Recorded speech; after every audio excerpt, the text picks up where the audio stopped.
Hello everyone, welcome to JPS platform. I am Vinay Rajput and आज मैं आपसे कार्बोहाइड्रेट की जो मैंने लास्ट क्लास में आपसे बात की थी, मैंने मोनोसेक्राइड्स की बात की, ड्राइव मोनोसेक्राइड्स की बात की।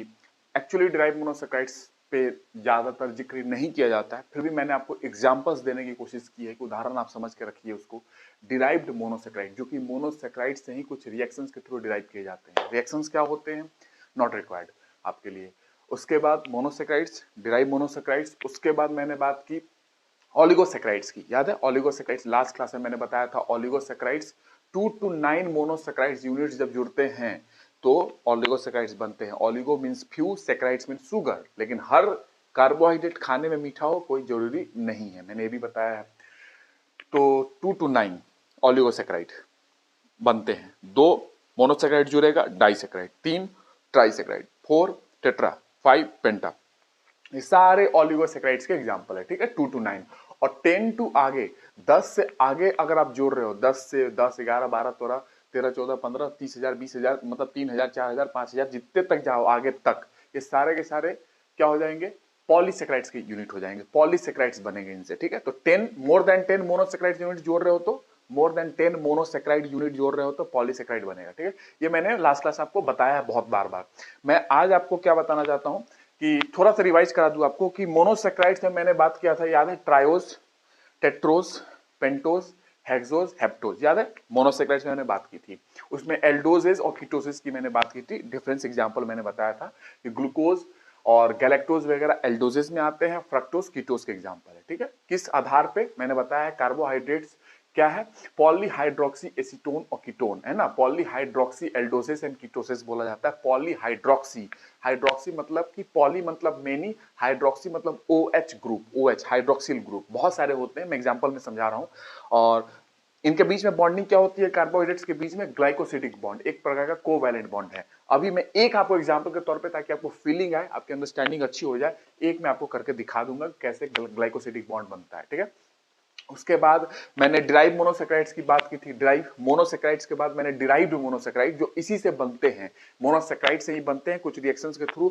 उसमें मैंने आपको बताया था सुगर एसिड, सुगर एसिड्स की बात की थी, जैसे ascorbic acid, glucuronic acid, galacturonic acid. मैंने लिख दिया है लास्ट क्लासेस में, जाके पिछले लेक्चर्स को जाके रिव्यू करें, उनको देखें, आपको सारा क्लियर हो जाएगा। ये एक तरीके से आपको और रिवीजन में दे रहा हूं। तो इसको सुगर एसिड्स हो गया।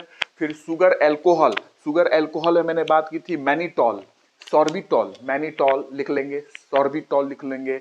ग्लिसरॉल भी बोलते हैं उसे, जाइलिटॉल भी बोलते हैं। ये सुगर एल्कोहल हैं, सुगर एल्कोहल, ये डिराइव मोनोसेक्राइड्स हैं। सुगर एल्कोहल, सुगर एसिड, ये सारे डिराइव्ड मोनोसेक्राइड्स हैं। सुगर एसिड, सुगर एल्कोहल, ये क्या है? Derive monosaccharides. Amino sugar, amino sugar, amino, amino sugar, ठीक है। उसके बाद डीऑक्सीराइबोज, डीऑक्सीराइबोज, राइबोज में से ही ऑक्सीजन निकाल रहे हो, डीऑक्सी ऑक्सीजन निकाल रहे हो, राइबोज में से राइबोन्यूक्लिक एसिड बनता है ना उससे, तो ये डीऑक्सीराइबोज, ये भी क्या है? Derived monosaccharide. तो एमिनो शुगर में क्या एग्जांपल आएगा? एमिनो शुगर मैंने बता के रखा है आपको, एमिनो शुगर में ग्लूकोसेमाइन, गैलेक्टोसेमाइन, मैंने लिख के रखा है, ग्लूकोसेमाइन, गैलेक्टोसेमाइन लिख लेंगे। पिछले क्लास में मैंने बताया है। शुगर एल्कोहल में, शुगर एल्कोहल की बात करो, ग्लिसरॉल मैंने बताया था, मैनिटॉल मैंने बताया था, सॉर्बिटॉल एक लिख सकते हैं। ये एग्जाम्पल के तौर पे बता दे रहा हूं, आजकल कुछ भी पूछ रहे हैं, अभी देख लो, मजाक नहीं समझना ये चीजें। आजकल क्वेश्चन देख लो, ईएससी के अंदर इंजीनियरिंग सर्विसेज एग्जामिनेशन में क्या पूछ डाला है लोग, मतलब जिसकी अंडरस्टैंडिंग नहीं है ना, टीचर यही कह रहे हैं, बड़े बड़े कोचिंग के टीचर कह रहे हैं कि अंडरस्टैंडिंग होगी तो शायद आपने कर लिया होगा। समझ रहे हो? क्वेश्चन बहुत ही हट के पूछ रहे हैं आजकल, हट के। हर एग्जाम में देख लो, यूपीपीसीएस का उठा के देख लो ना, यूपीपीसीएस में, किसी भी एमपीपीसीएस का उठा के देख लो, यूपीएससी के क्वेश्चन देख लो, आपको हर बार अंडरस्टैंडिंग जरूरी है। ये कोई बड़ी चीजें नहीं बता रहा हूं, ये मैं एग्जाम्पल ही दे रहा हूं, कोई बड़ी चीज नहीं है। यहाँ पे तो रिएक्शन बता दा तब जाके होती केमिस्ट्री की डीलिंग। यहाँ तो बायोलॉजी के हिसाब से मैं आपको बता दे रहा हूं कि भैया डिराइव्ड मोनोसेक्राइड, मोनोसेक्राइड से ही डिराइव किए जाते हैं कुछ रिएक्शंस के थ्रू। उसमें शुगर एसिड एग्जाम्पल है, शुगर अल्कोहल एग्जाम्पल है, अमीनो शुगर एग्जाम्पल है, डीऑक्सीराइबोज एग्जाम्पल है। उसके एग्जाम्पल का मैं प्रकार बता दे रहा हूँ, नाम बता दे रहा हूँ। ये बहुत बड़ी चीज नहीं है, आमतौर पर ये भी नहीं बताया जाता है, लेकिन ये इतना जानना तो जरूरी है। एग्जाम में कुछ भी पूछ रहे हैं, अभी देख लो रेचल कार्सन की बुक है इन्वायरमेंट इकोलॉजी में, ईएससी के अंदर रेचल कार्सन की बुक है द साइलेंट स्प्रिंग। उसमें डीडीटी का प्रभाव है कि डीडीटी का प्रभाव क्या हुआ था बर्ड्स के एग पे, तो उससे रिलेटेड चीजें हैं उसके अंदर। उस पे से क्वेश्चन उठा के 2 क्वेश्चन आया है। सोच लो, ईएससी के अंदर इंजीनियरिंग सर्विसेज के अंदर 2 क्वेश्चन आया एनवायरमेंट में। और क्या कहते हैं आईसीटी में, कंप्यूटर में तो आपको मतलब इंफॉर्मेशन एंड कम्युनिकेशन टेक्नोलॉजी में, उसमें तो मतलब पूछो मत, उसमें तो और अच्छा पूछ डाला है, मतलब कि मिलेगा नहीं बुक के अंदर कुछ ऐसी, जैसे कि फ्रीक्वेंसी डिवीजन मल्टीपल एसेस पे एफडीएम में पूछ चुका है क्वेश्चन इस पे, तो वो तो सिंपल क्वेश्चन था। और भी क्वेश्चन है, मैंने अभी बनाया नहीं, मैं आगे आके एक्सप्लेन भी कर दूंगा जो इंजीनियरिंग सर्विसेज एग्जामिनेशन में आए हैं क्वेश्चन। उससे मटेरियल साइंस का क्वेश्चन वहां पे आया है। क्या क्वेश्चन मटेरियल साइंस में पूछा है लोगों ने, स्टीरियो आइसोमेरिज्म पे पॉलीमर्स में क्वेश्चन पूछ दिए गए हैं जो केमिस्ट्री में पढ़ाया जाता है डिटेलिंग में, ठीक है ना। तो कुछ भी पूछ रहे हैं, कुछ भी याद रखना, मतलब अंडरस्टैंडिंग, कुछ भी का मतलब ये है कि आपको अंडरस्टैंडिंग है, लॉजिकली आप सोच पाओगे तभी। जब तक बेसिक क्लियर नहीं है तब तक, अब ये तो बेसिक भी नहीं है यार, मैं तो बताता हूं, सोचता हूं कि क्या मैं बता रहा हूं, लेकिन आपके एग्जाम के हिसाब से देखा जाए तो ये इतना तो जानना चाहिए, ठीक है ना। इसलिए मैं आपको बता देता हूं कि आपको कभी भी ऐसा ना लगे एग्जाम में बैठ के पता नहीं सर ने क्या पढ़ा दिया। सर ने इतना पढ़ाया कि आप निश्चिंत रहोगे, और कोशिश ये है कि आपको कंफर्म करके दूं। ग्लाइकोसिडिक बॉन्ड मैंने जो बताया है कार्बोहाइड्रेट बनती है, मैं अभी आपको दिखाऊंगा। ये फीलिंग चाहिए आपको, ये चाहिए, नेसेसरी है। आपके जनरल साइंस भी एग्जाम्पल, आपके सब्जेक्ट है जनरल साइंस, केमिस्ट्री पढ़ना है, थोड़ी बहुत बॉन्डिंग तो पता होना चाहिए ना भैया कि आयनिक बॉन्ड क्या है, कोवैलेंट बॉन्ड क्या है, उसके बाद मेटालिक बॉन्ड क्या है, हाइड्रोजन बॉन्ड क्या है, तो थोड़ा बहुत तो पता होना चाहिए, ये सब चीजें आनी चाहिए, ठीक है। तो सॉरी, शुगर अल्कोहल में क्या कहते हैं ग्लिसरॉल एक एग्जांपल हो जाएगा, ग्लिसरॉल। आप मैनीटॉल बता सकते हो, मैनीटॉल, मैनीटॉल। सॉर्बिटॉल बता सकते हो, सॉर्बिटॉल के बाद जाइलिटॉल बता सकते हो, जाइलिटॉल, ठीक है। जाइलिटॉल बड़ा इंपॉर्टेंट है, जाइलिटॉल बहुत इंपॉर्टेंट है। ये टूथपेस्ट वगैरह में यूज कर लेते हैं। शुगर फ्री च्युइंगम्स होते हैं ना, शुगर फ्री च्युइंगम्स होते हैं, उसमें भी यूज किया जाता है जाइलिटॉल को। टूथपेस्ट में यूज किया जाता है। मिंट होता है ना, मिंट, उसमें भी यूज किया जाता है जाइलिटॉल। तो बड़ा फेमस है ये डिराइव मोनोसेक्राइड, बहुत शुगर अल्कोहल का एग्जाम्पल जाइलिटॉल हो गया। उसके बाद आप देखोगे तो शुगर अल्कोहल को नॉर्मली है ना, शुगर अल्कोहल, इनका यूज एक तरीके से फूड इंडस्ट्री में थिकनर और स्वीटनर के लिए यूज किया जाता है। फूड इंडस्ट्री में थिकनिंग होती है ना, थिकनिंग, गाढ़ापन करना, और स्वीटनर की तरह मीठापन करने के लिए, मीठा करने के लिए शुगर अल्कोहल का यूज किया जाता है, जिसमें से मैंने जाइलिटॉल बताया आपको कि च्युइंगम में और मिंट में और उसके बाद टूथपेस्ट में यूज किया जाता है, ठीक है। और शुगर अल्कोहल को एल्डिटॉल्स भी बोलते हैं, इसको एल्डिटॉल्स भी बोलते हैं, एलडी, इतना ध्यान रखना, एल्डिटॉल्स, ठीक है। और भी नाम है, मैं उतना नहीं बता रहा हूं, फिर भी इतना आपको ध्यान रखना है, ठीक है। तो ग्लिसरॉल, ग्लिसरॉल भी हो जाएगा, मैनीटॉल हो जाएगा, सॉर्बिटॉल, जाइलिटॉल, ये शुगर अल्कोहल का एग्जांपल है। शुगर एसिड्स में देखना है एस्कॉर्बिक एसिड, यहां पे एस्कॉर्बिक, इसमें बहुत डिवीजन है, वो डिवीजन आपको नहीं बता रहा हूं, इसके अंदर डिवीजन होती है actually. Ascorbic acid, ascorbic, glucuronic acid, glucuronic acid, gluco, मैंने बताया है, थोड़ा सा आपको हिंट कर रहा हूं, ग्लूकोरोनिक एसिड, गैलेक्टोरोनिक एसिड, ये एग्जांपल ध्यान रखना शुगर एसिड्स के, ये शुगर अल्कोहल के हैं सारे। और एमिनो शुगर की बताऊं, एमिनो शुगर की एग्जांपल है जैसे वैसे मोनोसेक्राइड, एमिनो शुगर में होते हैं वैसे मोनोसेक्राइड जिसमें एमिनो ग्रुप हो, ठीक है, तो वो एमिनो शुगर हैं। तो वैसे मोनोसेक्राइड जिसमें एमिनो ग्रुप हो, जैसे ग्लूकोसेमाइन,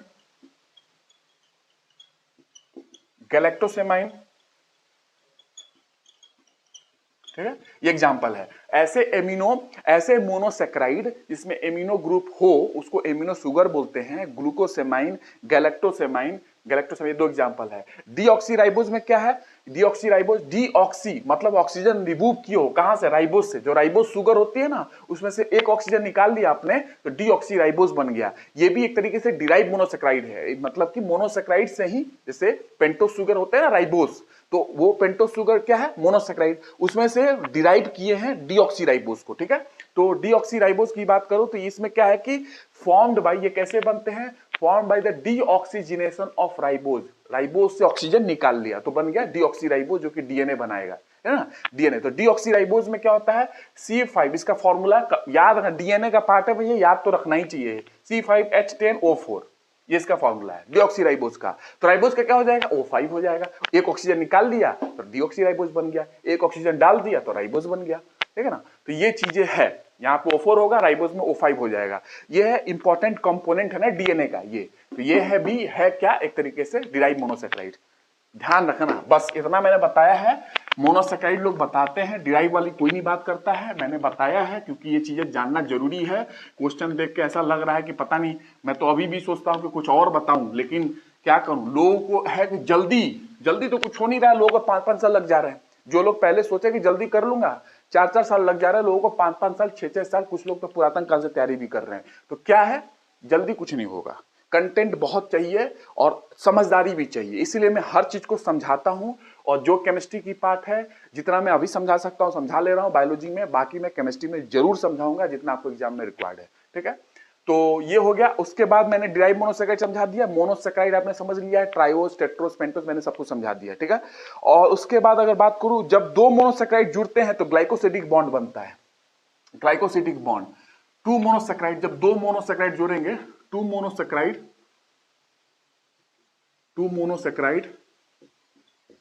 ज्वाइंट करते हैं, ज्वाइंट टुगेदर बाई कौन सा बॉन्ड, याद रखना, सब पूछ सकते हैं। ग्लाइकोसिडिक बॉन्ड, कोवैलेंट बॉन्ड है ये। पेप्टाइड बॉन्ड प्रोटीन में बनती है, एमिनो एसिड्स जब जुड़ते हैं तो पेप्टाइड बॉन्ड, वो भी कोवैलेंट बॉन्ड है, सहसंयोजक बंध है। क्या होती है कोवैलेंट बॉन्ड, क्या होते हैं metallic bond, ionic bond, hydrogen bonding, सब कुछ बताऊंगा केमिस्ट्री में। चिंता नहीं करना है, सब लाइन बाय लाइन पढ़ाऊंगा, हर बनाना नहीं है, जल्दीबाजी नहीं करनी है। ग्लाइकोसिडिक बॉन्ड ये क्या है, दिस इज ग्लाइकोसिडिक बॉन्ड। अब इसका फॉर्मेशन दिखा दूं, जस्ट फीलिंग के लिए, जस्ट योर फीलिंग के लिए मैं इसकी फॉर्मेशन आपको दिखा रहा हूं। मैं आपको कुछ ड्रॉ करके दिखा रहा हूं कि कैसे ये जुड़ती हैं। ग्लूकोज में अगर ले लूं और ड्रॉ करके दिखाऊं, ग्लूकोज का फॉर्मूला क्या है, C6H12O6, मतलब 6 कार्बन होने चाहिए, ध्यान रखना, ठीक है। तो ग्लूकोज का फॉर्मूला लेकर आपको दिखाता हूं।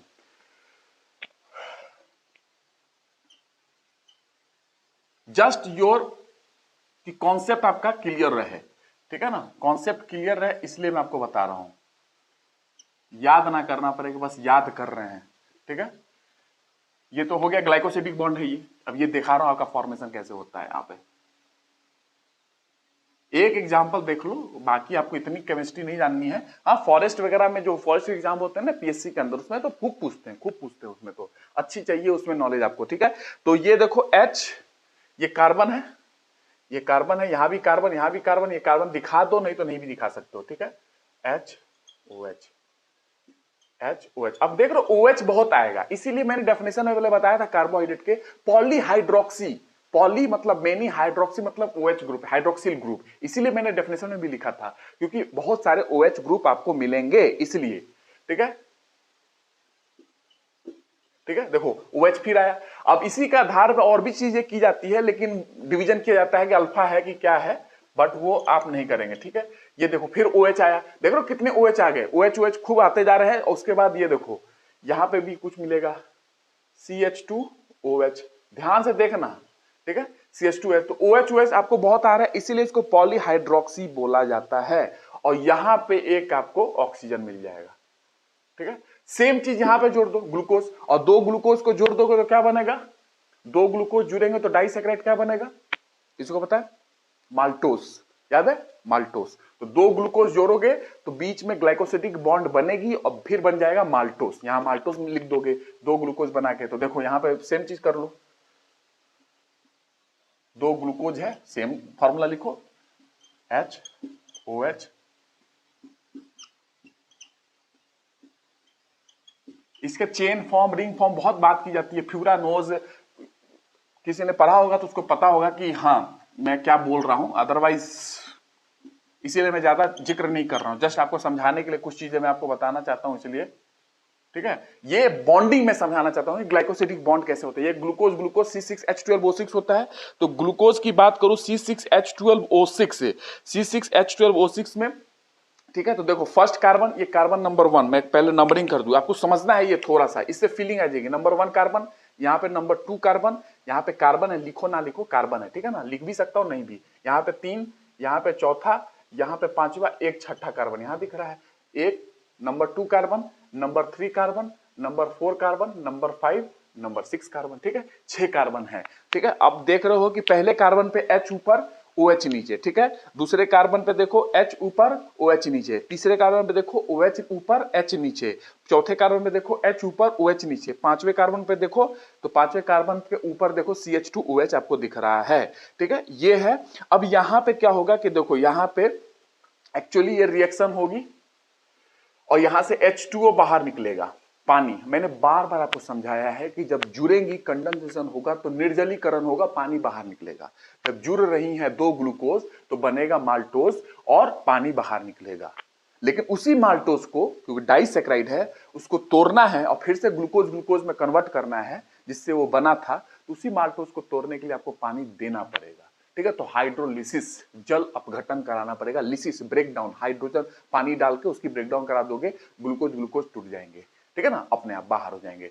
तो जोड़ने के लिए पानी बाहर निकल रहा है, तोड़ना है तो पानी डालना है, ठीक है। तो ये निर्जलीकरण है, कंडेंसेशन रिएक्शन है। H2O बाहर निकलेगा और कहां से निकलेगा H2O, आप सोच सकते हो जैसे कि एक H यहां है, ये H और ये OH, ये दोनों मिला के वाटर बाहर निकल गया, ठीक है, H2O बाहर निकल गया, ठीक है। ये H2O बाहर निकला, डिहाइड्रेशन सिंथेसिस बोल सकते हो, डिहाइड्रेशन सिंथेसिस है, निर्जलीकरण है या कंडेंसेशन हो रही है। दो ग्लूकोज जुड़ रहे हैं और दो ग्लूकोज जुड़ेंगे तो क्या बनेगा, फ्रक्टोस बनेगा, फ्रक्टोस बनेगा। तो फ्रक्टोस बनेगा तो इसकी बॉन्डिंग अगर मैं वही दिखा दूं आपको, या फिर से आपको दिखाना हो तो मैं दिखा सकता हूं, लेकिन अगर मैं यही दिखा दूं आपको तो ज्यादा मुझे नहीं करना पड़ेगा। यार देखो सिर्फ ऑक्सीजन बचा हुआ है, HOH तो निकल गया पानी के फॉर्म में, समझ में आ गया, सिर्फ ऑक्सीजन बचा हुआ है, ठीक है। तो अब देखना, सिर्फ ऑक्सीजन है, H2O तो बाहर निकल गया, डिहाइड्रेशन हो रहा है ना, निर्जलीकरण, पानी बाहर निकलेगा, दोनों जुड़ेंगे और माल्टोस बनेगा, क्योंकि ये भी ग्लूकोज है, ये भी ग्लूकोज है, दो ग्लूकोज जुड़ते हैं माल्टोस बनता है, याद है, डाइसैकेराइड है माल्टोस। दो मोनोसैकेराइड यानी कि दो ग्लूकोज जुड़ने पे माल्टोस बनता है, डाइसैकेराइड, ठीक है। तो ये देखो क्या बचा है, यहां पे सिर्फ ऑक्सीजन बचा है, ठीक है, ऑक्सीजन बचा है तो जोड़ लो, बस कुछ नहीं है, ऐसा बस हो गया। यहां पे भी तो कार्बन है ना, ये भी कार्बन, ये भी कार्बन, तो मैंने लिखा था ना, carbon oxygen carbon, carbon oxygen carbon, carbon oxygen carbon, glycosidic bond, वही तो मैंने लिख दिया, कार्बन ऑक्सीजन कार्बन। तो बीच में एक ऑक्सीजन बच गया, बाकी तो वाटर बाहर निकल गया। तो ये है ग्लाइकोसिडिक बॉन्ड, ठीक है, ग्लाइकोसिडिक बॉन्ड। इसका नाम भी है एक्चुअली, मतलब बता देता हूं, ठीक है, आप ध्यान रख भी सकते हो, नहीं भी रख सकते हो। देखो कार्बन नंबर 1 यहां है और ये कार्बन नंबर 4 है ना, 1 2 3 4, तो इसको बोलते हैं अल्फा 1,4 ग्लाइकोसिडिक लिंकेज या ग्लाइकोसिडिक बॉन्ड, ग्लाइकोसिडिक बॉन्ड या लिंकेज, ठीक है। बट आप सीधा याद कर सकते हो कि ग्लाइकोसिडिक बॉन्ड है, ठीक है। तो ग्लाइकोसिडिक बॉन्ड में COC यानी COC, यही तो है ग्लाइकोसिडिक बॉन्ड, ठीक है, जो यहां दिख रहा है आपको। तो ये है, दोनों जुड़ेंगे और यहां पे बन जाएगा आपको क्या, यहां पे बन जाएगा आपको माल्टोस। ये दोनों जुड़ेंगे, ग्लूकोज है दोनों के दोनों, 6 कार्बन है ना ग्लूकोज में, देखो 6 कार्बन होते हैं ग्लूकोज में, C6H12O6, यही है, बस इनको मैंने रिंग फॉर्म में दिखा दिया आपको, ठीक है। तो ये ध्यान रखना, ऐसे बनता है, ऐसे बनता है, ये ध्यान रखोगे तो कभी भी आपको दिक्कत नहीं होगी। डस्टर, ठीक है, यहां पे आपको माल्टोस बन जाएगा। अब माल्टोस बनेगा तो कुछ नहीं है, यही माल्टोस बन चुका है, वाटर बाहर निकाल दो, यही तो बस हो जाएगा, बन जाएगा। एक minute,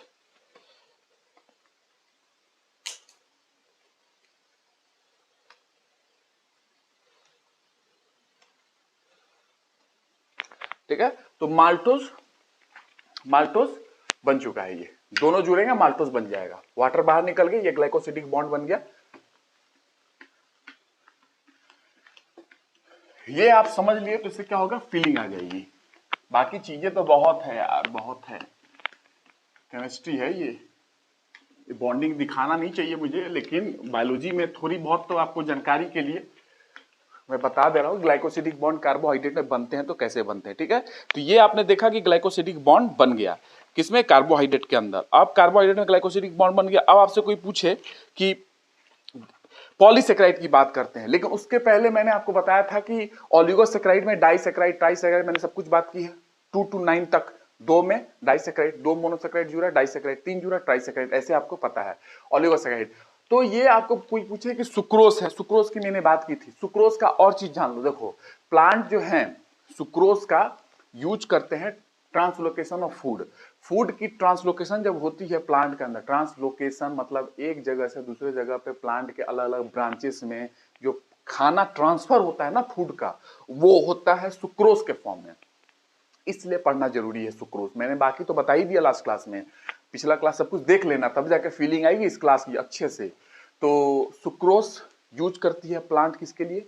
translocation of food, food को ट्रांसलोकेट करने के लिए यहां से वहां अपने पूरे की पूरी प्लांट बॉडी में, चाहे किसी भी पोर्शन पे हो, कहां पे, कहीं पे भी हो, मतलब कि उसके ब्रांचेस कहीं भी हो, वहां पे ट्रांसलोकेट करने के लिए, ट्रांसफर करने के लिए, ट्रांसपोर्टेशन के लिए फूड का ट्रांसपोर्टेशन करती है पौधा सुक्रोज के फॉर्म में। ठीक है, फूड का स्टोर करती है किस फॉर्म में? स्टार्च के फॉर्म में। और फूड बनाती किस फॉर्म में है? फोटोसिंथेसिस के माध्यम से कार्बोहाइड्रेट यानी ग्लूकोज के फॉर्म में बनाती है, ग्लूकोज के फॉर्म में, स्टोर करती है स्टार्च के फॉर्म में, और ट्रांसपोर्टेशन करती है फूड का अलग अलग पार्ट्स पे अपनी किस फॉर्म में? किस फॉर्म में? सुक्रोज के फॉर्म में। ठीक है, तो ये चीजें भी जानना जरूरी है। ये पौधे का है, बाकी प्लांट किंगडम में आपको पढ़ाऊंगा चीजें, लेकिन इसके लिंक है तो यहाँ पे आपको जानना चाहिए कि हाँ क्या है।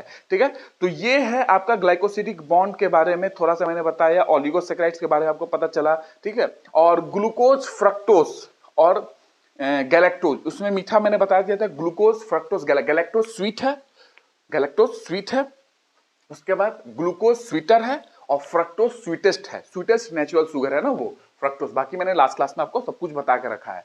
ओके, उसके बाद मैं आपको बताऊं ग्लाइकोसिडिक बॉन्ड, आपने समझ लिया। ठीक है, सुक्रोज के फॉर्मेशन में ग्लाइकोसिडिक बॉन्ड कैसे बनेगा? देखिए मैंने ग्लूकोज, दो ग्लूकोज को जोड़ा तो माल्टोज बनाया, उसके ग्लाइकोसिडिक बॉन्ड मैंने दिखाई।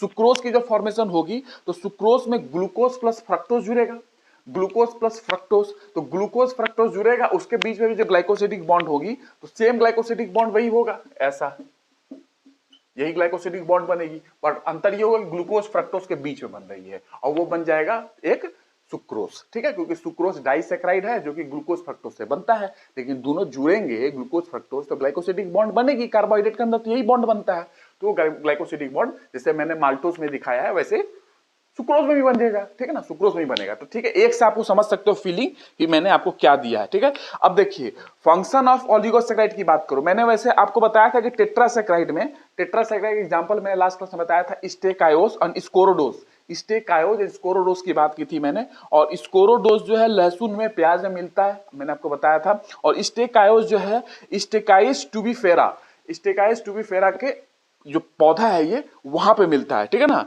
स्टेकाइस ट्यूबिफेरा के पौधे में मिलता है ये। आप याद रखो ना रखो कोई मतलब नहीं है, कि ये मैटर नहीं करता है यहाँ पे याद रख रहे हो कि नहीं, लेकिन ये पोर्शन जरूर याद रखना है कि टेट्रासैकेराइड में स्कोरोडोस एंड स्टेकायोस होते हैं, दो एग्जांपल मैंने लास्ट क्लास में बताया था। ये मैंने सोर्स बता दिया कि कहां से मिल रहे हैं। ठीक है, और उसके बाद पेंटासैकेराइड में मैंने बारबास्कोस है ना, मैंने बताया था लास्ट क्लास में पेंटासैकेराइड में, तो वो निकलता है बारबेस्कम थैप्सस, वार्बिस्कम थैप्सस की जड़ों से निकलता है, रूट से निकलता है। ठीक है, तो ये लास्ट क्लास में मैंने बता दिया था, याद आपको याद होगा तो मैंने भी से ही भार वारवा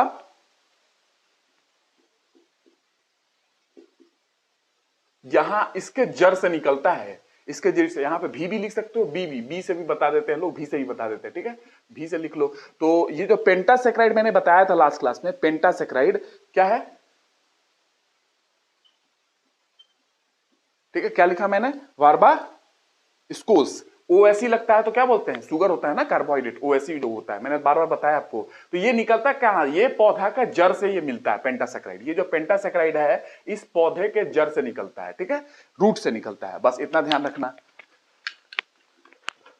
बड़ा रेयर है बहुत, अभी आगे के पेंटासैकेराइड मिले नहीं है, अभी रिसर्च में चलती है, बहुत कुछ खोजी जा रही है पेंटासैकेराइड, या आगे हेक्सासैकेराइड में चले जाओ तो वो सब चीजें चल रही है खोज में।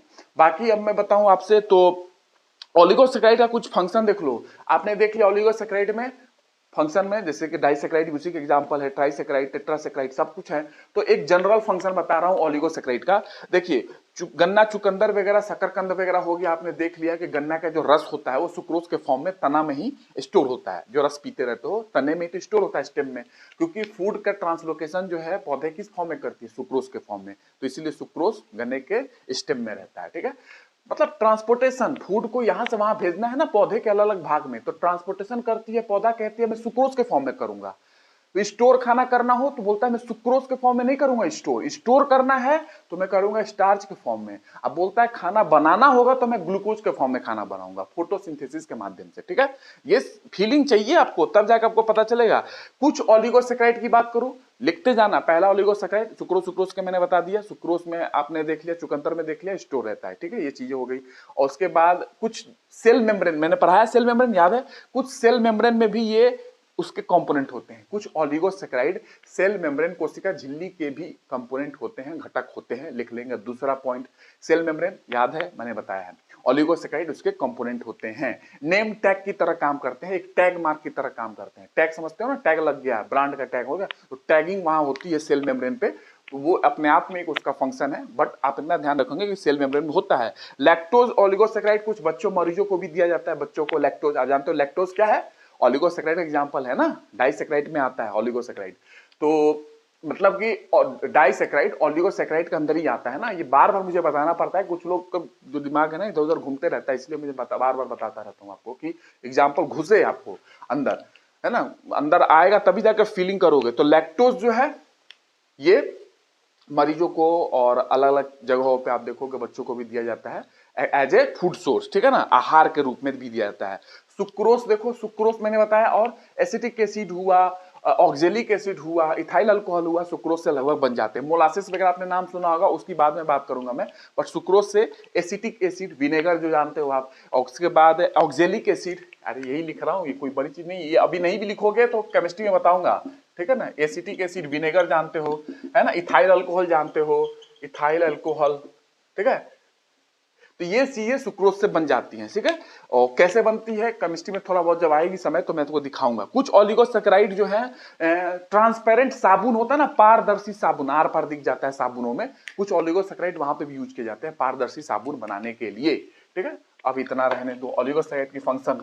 बॉडी में कार्बोहाइड्रेट की क्या फंक्शन मैं अलग से बताऊंगा, ये जनरल फंक्शन बता रहा हूं मैं आपको। ठीक है, पॉलीसैकेराइड पे आते हैं। अब लास्ट क्लास में मैंने बताया था पॉलीसैकेराइड, पॉली, आपको मतलब ही यहां से समझ में आ रहा होगा क्या है। पॉली मतलब मेनी, सैकराइड मतलब शुगर। लेकिन हर कार्बोहाइड्रेट खाने में मीठा हो कोई जरूरी नहीं है। पॉलीसैकराइड उसका एक एग्जांपल है। ये स्वीट टेस्ट के नहीं होते, ये स्वीटलेस होते हैं एक्चुअली, ये स्वीटलेस होते हैं, मीठे नहीं होते टेस्ट में। तो लिखो हाईली कॉम्प्लेक्स कार्बोहाइड्रेट, कोई पूछे सबसे ज्यादा जटिल कार्बोहाइड्रेट यही है, highly complex, highly complex carbohydrate.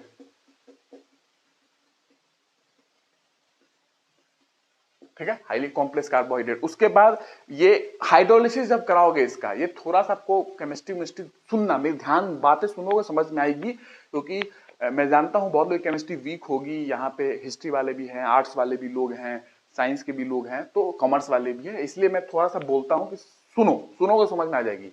Hydrolysis कराओगे इसका, पॉलीसैकेराइड का हाइड्रोलिसिस, लिसिस मतलब ब्रेक डाउन, वाटर के माध्यम से। मैंने बार बार बताया है, पानी दोगे तो टूटेगा, पानी निकालोगे तो जुड़ेगा। ठीक है, तो पॉलीसैकेराइड में हाइड्रोलिसिस कराओगे, जल अपघटन कराओगे, तो ये बहुत सारे मोनोसैकेराइड यूनिट में टूट जाएगा। ठीक है, जैसे पॉलीसैकेराइड है आपके पास, पॉलीसैकेराइड, आपने क्या किया, वाटर ऐड किया, वाटर ऐड किया मतलब कि और भी रिएक्शंस होते हैं, कुछ होता है यहाँ पे लिखना पड़ता है, बट H2 ऐड किया मतलब हाइड्रोलिसिस किया आपने, हाइड्रोलिसिस जल अपघटन किया, तो ये पॉलीसैकेराइड बहुत सारे मेनी, जैसे पॉलीसैकेराइड मैंने चेन मान लिया कि कुछ चेन है, मैं 9 से तो ज्यादा ही बनाऊंगा, जाहिर सी बात है, 2 से 9 तक तो ओलिगोसैकेराइड होते हैं। ठीक है ना, तो 9 से ज्यादा मैंने बता दिया, पॉलीसैकेराइड 9 से ज्यादा होता है। तो ये चेन मैंने बना दिया ग्लूकोज का, मान लो ये ग्लूकोज ग्लूकोज ग्लूकोज, जब ये टूटेगा ना, पॉलीसैकेराइड हाइड्रोलिसिस करोगे, पानी ऐड करोगे, तो ये सारे टूट जाएंगे अलग अलग, अलग अलग जितने हैं अलग अलग टूट जाएंगे। ठीक है ना, अलग अलग, ये सारे अलग अलग निकल जाएंगे, बहुत सारे मोनोसैकेराइड आपको मिल जाएंगे, एक एक मोनोसैकेराइड है ना ग्लूकोज के फॉर्म में, ये सारे टूट के आपको अलग अलग मिल जाएंगे। ठीक है, तो ये हाइड्रोलिसिस हो गया। इनको जोड़ना है तो फिर क्या करना पड़ेगा, पानी निकाल लो इसमें से, तो पानी निकाल लोगे तो फिर पॉलीसैकेराइड बन जाएगा, है ना। तो मैंने बार बार बताया है कि कंडेंसेशन कराओगे, निर्जलीकरण, पानी बाहर निकालोगे तो ये जुड़ जाएंगे और बन जाएगा पॉलीसैकेराइड। पानी पॉलीसैकेराइड में डाल दोगे तो फिर से टूट के आपको अलग से मिल जाएंगे वही मोनोसैकेराइड जिससे ये बना है, ये सारे टूट के अलग अलग मिल जाएंगे आपको। ठीक है, तो ये सारे मोनोसैकेराइड यूनिट है जिससे बना है पॉलीसैकेराइड। तो वही मैंने लिखना चाहा है आपको कि on hydrolysis polysaccharides yields many monosaccharide. क्या बोलोगे? On hydrolysis polysaccharide yields many monosaccharide. बहुत सारे मोनोसेक्राइड आपको मिल जाते हैं हाइड्रोलिसिस कराने पे, ठीक है। पानी ऐड करोगे तो जल अपघटन हो जाएगा। और ये इनसॉल्युबल होते हैं वाटर में, वाटर में इनसॉल्युबल है ये एक्चुअली। और भी चीजें हैं, डिपेंड करती है सॉल्युबिलिटी इनकी, बट इनसॉल्युबल इन वाटर आप ध्यान रखोगे। इनसॉल्युबल इन वाटर या sparingly soluble in water, sparingly soluble in water ये भी बोल सकते हो। तो ये आप ध्यान रखना, इसकी सॉल्युबिलिटी डिपेंड करती है हॉट वाटर में या कोल्ड वाटर में, बहुत सारी चीजें हैं, बट ठीक है। जटिल कार्बोहाइड्रेट के वो प्रकार, जटिल कार्बोहाइड्रेट के वो प्रकार जो 10 से लेकर 1000 या उससे भी अधिक मोनोसेक्राइड इकाइयों के संयोजन से बनते हैं, उसे पॉलीसेक्राइड कहते हैं। बहुत सारे जुड़ रहे हैं, समझ में आ रही है? सीधी सी बात है। और इनका सामान्य सूत्र है, अगर सामान्य सूत्र की बात करो, देखो पॉलीसेक्राइड C6 मान लो H12O6, ये ग्लूकोज ले लिया मान लो, ठीक है। फ्रक्टोज का भी फॉर्मूला सेम होता है, बट अब ध्यान रखना ग्लूकोज मैंने ले लिया अभी, ठीक है। ग्लूकोज फ्रक्टोज में एग्जांपल अंतर ये है कि ग्लूकोज एल्डोस शुगर है और फ्रक्टोज कीटोज शुगर है, मैंने बताया है। ये ले लिया ग्लूकोज, मैंने बहुत सारे glucose n number of glucose add कर दिया, n 1 2 3 4। पॉलीसेक्राइड है तो 9 से तो ज्यादा ही होगा, क्योंकि 2 से 9 के बीच में तो ओलिगोसेक्राइड बन जाते हैं। तो 9 से ज्यादा मैंने पॉलीसेक्राइड ऐड किया, 9 से ज्यादा 10 20 50 60, तो यहाँ n वैल्यू मैंने ले लिया, जितना ऐड करना कर लेना। उसके बाद मैंने देखा कि पॉलीसेक्राइड बनाना है तो इसका जो जनरल फॉर्मूला आती है वो C6H10O5, C6H10O5, C6H10O5 N plus कितना आपने एक ऑक्सीजन कम किया, 2 हाइड्रोजन कम किया, मतलब कि वाटर बाहर निकालो, 2 हाइड्रोजन 1 ऑक्सीजन, ठीक है। तो ये हो गया आपका कहानी कि ये आपका जनरल फॉर्मूला है और n नंबर ऑफ वाटर बाहर निकल जाएगा। तो ये है जनरल फॉर्मूला किसका? पॉलीसेक्राइड का। दिस C6H10O5, C6H10O5 जो है ये सामान्य सूत्र है पॉलीसेक्राइड का, ये ठीक है। तो बना कैसे? बहुत सारे glucose molecule, n number of glucose molecule आपने जोड़ा। पॉलीसेक्राइड में बहुत सारे 9 से ज्यादा चाहिए ना, मोनोसेक्राइड 9 से ज्यादा जोड़ोगे तो पॉलीसेक्राइड बनता है। और ये मैंने ग्लूकोज लिया as a example of monosaccharide और जोड़ा, और जोड़ के ये पॉलीसेक्राइड का फॉर्मूला बना और ये वाटर बाहर निकला, ठीक है। जब भी आप जानते हो कि जब जुड़ेंगे तो पानी बाहर निकलेगा, निर्जलीकरण होता है। तो ये हो गया। उसके बाद देखो मैं कुछ बोल रहा हूं, आप ध्यान रखना, ये पानी में सॉल्युबल नहीं होते, मैंने बता दिया। उसके बाद ये मीठे नहीं होते, टेस्टलेस होते हैं, या बोल सकते हो ये स्वीटलेस होते हैं, मीठे नहीं होते। तो मैंने बार बार बताया है कि हर कार्बोहाइड्रेट खाने में मीठा हो कोई जरूरी नहीं है, ये एग्जांपल है पॉलीसेक्राइड, ठीक है। ये मीठे नहीं होते हैं। उसके बाद ये अपघटन के फलस्वरूप मोनोसेक्राइड में विघटित हो जाते हैं। इनका जब अपघटन कराओगे हाइड्रोलिसिस, मैंने बताया था, तो किसमें? मोनोसेक्राइड में टूट जाएंगे, विघटित हो जाएंगे, ठीक है, पॉलीसेक्राइड। तो ये अपघटन हो जाएगा, विघटित हो जाएंगे मोनोसेक्राइड में। उसके बाद मोनोसेक्राइड एक ही प्रकार के या विभिन्न प्रकार के हो सकते हैं, मोनोसेक्राइड में विघटित तो हो जाएंगे, ठीक है। अब मोनोसेक्राइड या तो ग्लूकोज ग्लूकोज ग्लूकोज हो सकते हैं, तो मैंने लास्ट क्लास में बताया था, अगर खाली ग्लूकोज जोड़ते गए, सिर्फ ग्लूकोज ही ग्लूकोज जोड़ते गए तो क्या बनेगा? होमोपॉलीसेक्राइड, मतलब कि सेम टाइप। और हेट्रोपॉलीसेक्राइड मतलब कि विभिन्न प्रकार के मोनोसेक्राइड आपने जोड़ा है चेन में, ग्लूकोज फ्रक्टोज ये सारी चीजें, फ्रक्टोज गैलेक्टोज सब जोड़ दिया चेन के अंदर, तो क्या होगा? विभिन्न प्रकार के मोनोसेक्राइड का आपने यूज किया है ना चेन बनाने के लिए, तो ये हो जाएगा हेट्रोपॉलीसेक्राइड। तो होमोपॉलीसेक्राइड, सेम टाइप ऑफ मोनोसेक्राइड को आपने जोड़ा होमो, अलग अलग टाइप के मोनोसेक्राइड को आपने जोड़ा तो हेट्रोपॉलीसेक्राइड, ठीक है। बस इतना ध्यान रखना। होमोपॉलीसेक्राइड में एग्जांपल है स्टार्च, होमोपॉलीसेक्राइड का एग्जांपल होता है, बहुत सारे ग्लूकोज ही जुड़ के बनते हैं इसमें।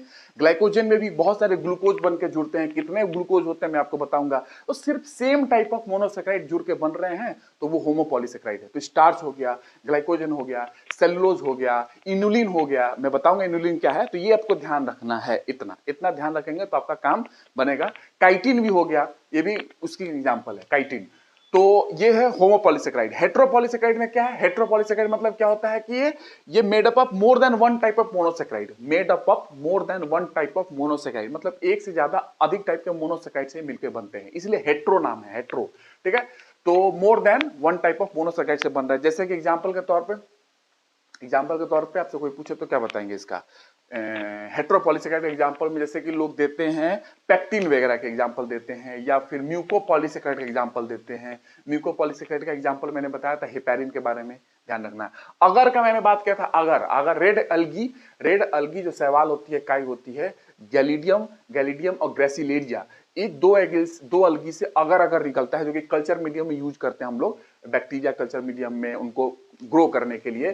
तो ये मैंने लास्ट क्लास में एग्जांपल में आपको दिया था स्ट्रक्चरल पॉलीसेकेराइड में, लेकिन एक्चुअली पता है उसको बहुत सारी बुक्स में लिखा हुआ है, बट आपको रखना है उसको म्यूकोपॉलीसेकेराइड में। वो म्यूकोपॉलीसेकेराइड एग्जांपल है, अगर अगर जो है म्यूकोपॉलीसेकेराइड का एग्जांपल है, ध्यान रखना, क्योंकि इसी में रखना ज्यादा उचित होगा, क्योंकि बहुत लोग लिख के बैठे हुए स्ट्रक्चरल में, मैंने बता तो दिया था लेकिन उसको म्यूको में लिख लेना अगर को, ठीक है।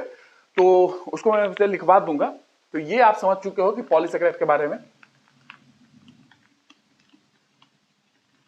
मैं डायरेक्ट नहीं भाग रहा हूं, एसएससी वाली पढ़ाई नहीं करा रहा हूं, क्योंकि एसएससी जब पढ़ाता तो मैं आपको कभी नहीं बताता कि ये ऐसे रिएक्शन हो रही है। आपकी है अंडरस्टैंडिंग चाहिए, आपके एग्जाम अंडरस्टैंडिंग की डिमांड कर रही है। ईएससी का क्वेश्चन मैंने देखा, पिछले साल भी देखा था, इस साल भी देखा, यूपीएससी देख रहा हूं, सब जगह पीसीएस देख रहा हूं, हर जगह डिमांड है कॉन्सेप्ट की, अदरवाइज क्वेश्चन सॉल्व नहीं होने वाले।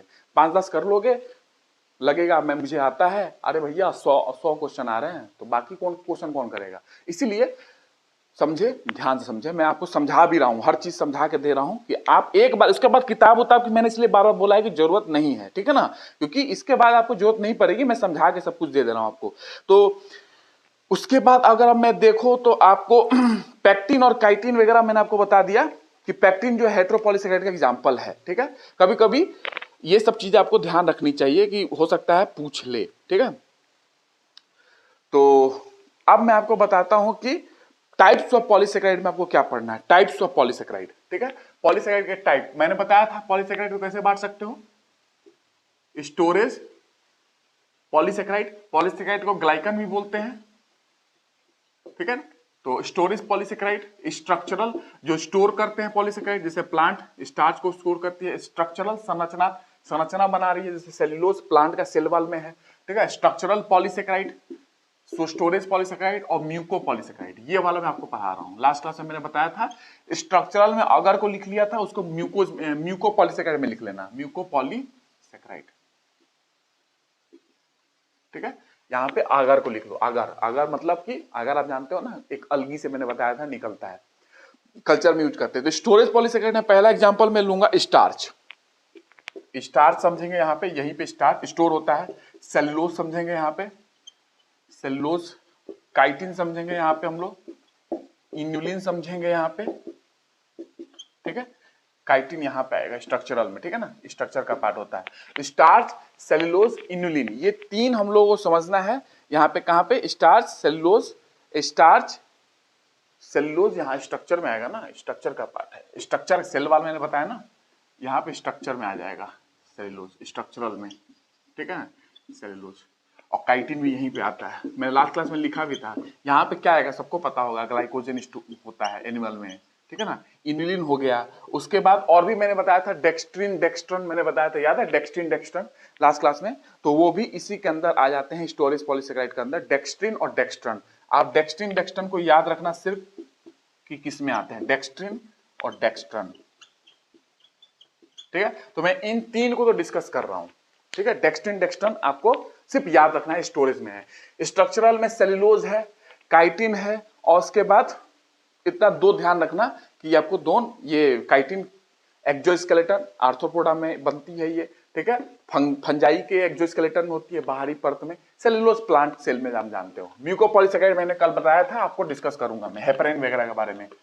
हेपेरिन एंटीकोगुलेंट म्यूकोपॉलीसेकेराइड, अगर जो होती है वो भी म्यूकोपॉलीसेकेराइड का एग्जांपल है। गोंद वगैरह जो बनते हैं ना, गोंद, वो भी म्यूकोपॉलीसेकेराइड से बनते हैं, ठीक है ना। कार्टिलेज वगैरह में म्यूकोपॉलीसेकेराइड होती है, कार्टिलेज बोन का ही एक फॉर्म है, बोन उसी के बाद बनती है बोन, ठीक है ना, कार्टिलेज से ही हमारे बॉडी में बहुत जगह कार्टिलेज है, तो वो भी म्यूकोपॉलीसेकेराइड से ही एग्जांपल है।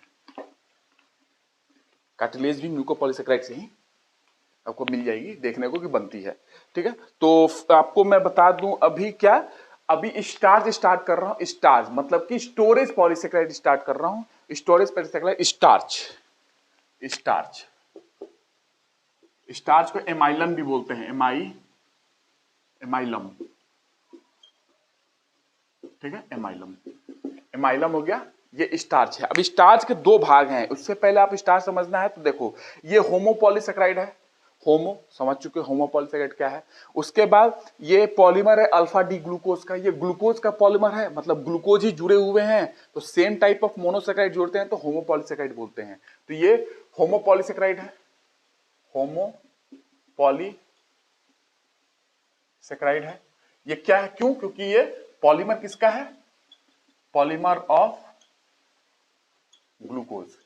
वैसे अल्फा डी ग्लूकोज होता है वो, पर फिर भी आप पॉलीमर है ग्लूकोज का, यानी कि सेम टाइप के मोनोसेकेराइड का पॉलीमर है, इसीलिए होमो होमो बोलते हैं। अलग अलग होता है ग्लूकोज फ्रक्टोज गैलेक्टोज तो वो हेट्रो हो जाता है, बट ये स्टार्च होमो पॉलीसेकेराइड का एग्जांपल है। ठीक है, and product high content of starch कहाँ कहाँ मिलता है आपको, स्टार्च कहाँ मिलेगा, आलू में जानते हो, जैगरी में मिलता है, केले में मिलता है स्टार्च। कभी कभी आ जाता है क्वेश्चन कहाँ कहाँ मिलता है, तो सीरियल्स में, ट्यूबर में रूट्स में मिल जाता है, वेजिटेबल्स में मिल जाता है। उसके अलावा बात करूं तो आप जानते हो जैगरी वगैरह में, आलू वगैरह में, ये सब चीजों में स्टार्च मिल जाता है। केले वगैरह में स्टार्च है, चावल में स्टार्च है, सब जगह स्टार्च ही स्टार्च है। रोटी में भी स्टार्च मिल जाता है, ऐसी बात नहीं है। ठीक है, तो it can hold iodine molecule. अगर मैं बात करूं कि मेन स्टोरेज पॉलीसेकेराइड है, ये होल्ड भी करता है आयोडीन मॉलिक्यूल। तभी तो आपने सुना होगा कि स्टार जो है कौन सा कलर देता है, स्टार ब्लू या ब्लूइश ब्लैक कलर, ब्लू या bluish black colour iodine solution के साथ देता है, तब पता चलता है कि फलाना चीज में स्टार्च है, मतलब इसमें स्टार्च है। कैसे पता चलेगा, आयोडीन सॉल्यूशन से ट्रीट करेंगे और पता चलेगा कि कलर निकल के आएगी ब्लू या ब्लूइश ब्लैक कलर, तो हम बोलते हैं कि भैया उस चीज में स्टार्च प्रेजेंट है। ठीक है, तो इसीलिए स्टार्च वाला मैं लिख दूंगा अभी आपको। तो ये अभी ध्यान रखो कि मेन स्टोरेज पॉलीसेकेराइड प्लांट का यही है, और most important dietary source for human being, most important dietary source human being का यही है। मेन स्टोरेज जो पार्ट है प्लांट का यही है, मेन स्टोरेज स्टोर करती है ना स्टार्च, तो main storage polysaccharide, storage polysaccharide जो स्टार्च है ये प्लांट का मेन स्टोरेज पॉलीसेकेराइड है ये। ठीक है, और बहुत बड़ा डाइटरी सोर्स है, इंपॉर्टेंट डाइटरी सोर्स है ह्यूमन बींग्स का स्टार्च, इतना ध्यान रखना है। और ये दो भाग में बटे होते हैं स्टार्च जो है, एमाइलोज ये कम होता है, और एमाइलोपेक्टिन। ठीक है, ये 20 से 30% और ये 70 से 80%। तो ज्यादा कौन है, एमाइलोपेक्टिन है। स्टार्च दो भाग में होते हैं, एमाइलोज और एमाइलोपेक्टिन, एमाइलोज एमाइलोपेक्टिन। ठीक है, तो 20 से 30% क्या है स्टार्च का, 20 to 30% ऑफ स्टार्च एमाइलोज है, और बाकी जो है ये एमाइलोपेक्टिन है। तो पहले एमाइलोज समझ लो, एमाइलोज जो है ये ब्रांचिंग नहीं होती है इसमें। ठीक है, अब ब्रांचिंग क्या है, अरे भैया चेन बन रही है तो स्ट्रेट चेन भी बन सकती है ग्लूकोज की, या ब्रांच भी हो सकती है, शाखाएं भी निकल सकती है, जैसे पौधे में शाखाएं निकलती है, तो इसमें भी स्ट्रेट चेन भी बनते हैं कहीं कहीं, और ब्रांचिंग भी होती है। तो ये क्या है, ब्रांच्ड है, इसमें ब्रांचिंग है एमाइलोज में। चलो पहले एमाइलोज डिस्कस करते हैं, एमाइलोज। ठीक है, इसको मिटा दो। चेन जब बनती है तो या तो स्ट्रेट चेन हो सकती है, पॉलीमर वगैरह आपने पढ़ा है, पॉलीमर, तो स्ट्रेट चेन भी हो सकती है, ब्रांच भी हो सकती है, स्ट्रेट चेन और ब्रांच दोनों हो सकती है। तो ये एमाइलोज जो है, एमाइलोज इसकी बात करूं तो आपने देख लिया 20 से 30% स्टार्च का, और ये ब्रांच्ड है, शाखाएं हैं, शाखित है, ये ब्रांच्ड है, ब्रांचिंग है इसमें। ग्लूकोज जो है चेन जो बनी हुई है तो ब्रांचिंग हुई है ग्लूकोज की। ठीक है, तो ये ब्रांच्ड है। ठीक है, ब्रांच्ड मतलब कि अनब्रांच्ड है ये, वो ब्रांच्ड वो होते हैं एमाइलोपेक्टिन, ये तो अनब्रांच्ड है, इसमें ब्रांचिंग नहीं है, और स्पाइरल होती है, ये हेलिकल होता है, ये स्ट्रक्चर में हेलिकल स्ट्रक्चर होता है, ये हेलिकल स्ट्रक्चर। ठीक है, ये तो अनब्रांच है। ठीक है ना, इसमें ब्रांचिंग नहीं है, एमाइलोज में ब्रांचिंग नहीं है। हाँ, एमाइलोपेक्टिन की बात करोगे तो वहां पे ब्रांच्ड है, वो ब्रांच्ड होती है, उसमें शाखाएं हैं, वो शाखित है। ये अनब्रांच्ड है, इसमें ब्रांचिंग नहीं है, मतलब ग्लूकोज ग्लूकोज है तो स्ट्रेट चेन है, कोई ब्रांचिंग नहीं हुई है, कुछ शाखा नहीं निकली है इसमें। एमाइलोपेक्टिन में शाखाएं निकली है ग्लूकोज की, ब्रांच ग्लूकोज जुड़ते जा रही है, जुड़ते जा रही है, लेकिन ब्रांचिंग भी उसके अंदर है एमाइलोपेक्टिन में। तो ये हेलिकल स्ट्रक्चर होता है इसका नॉर्मली। और इसमें अगर बात कर लो तो एमाइलोज में कितना है, इसका बनता है 200 से 1000 molecule of glucose. Amylose formed, ये कैसे बनता है, फॉर्म्ड बाय कंडेंसेशन, संघनन, condensation of 200 to 1000 molecule of glucose, molecules of glucose. और स्ट्रेट चेन है, ब्रांचिंग है नहीं, स्ट्रेट बनेगा ये। ठीक है, ग्लूकोज ग्लूकोज जुड़ते जाएंगे 200 से 1000, और एमाइलोज आपको मिल जाएगी। ठीक है, तो ये एमाइलोज 200 से 1000 मॉलिक्यूल ऑफ ग्लूकोज में आपको बन जाती है, ठीक है। और ये वाटर में सॉल्युबल है, ये वाटर में सॉल्युबल है, वाटर में सॉल्युबल है। इसका एग्जांपल दूं, कैसे सॉल्युबल है? आलू जो उबालते हो पानी में, आलू उबालते हो तो आलू उबाल को तो निकाल लेते हैं, लेकिन पानी कैसे धुंधला धुंधला हो जाती है पानी, है ना। तो पानी धुंधला इसलिए होती है क्योंकि आलू का जो स्टार्च का जो एमाइलोज है वो पानी में घुलनशील होता है, इसीलिए वो पानी जो है आलू उबालने के बाद धुंधला हो जाती है, ठीक है। तो ये वाटर सॉल्युबल होता है, एमाइलोज के कारण ही होता है वो, ठीक है। तो एमाइलोज वाटर सॉल्युबल है। वाटर सॉल्युबिलिटी के बाद अगर बात करूं तो ये ब्लू ब्लैक कलर सॉल्यूशन देता है, एमाइलोज ही है जो ब्लू ब्लैक कलर देता है, ब्लू या ब्लू ब्लैक कलर।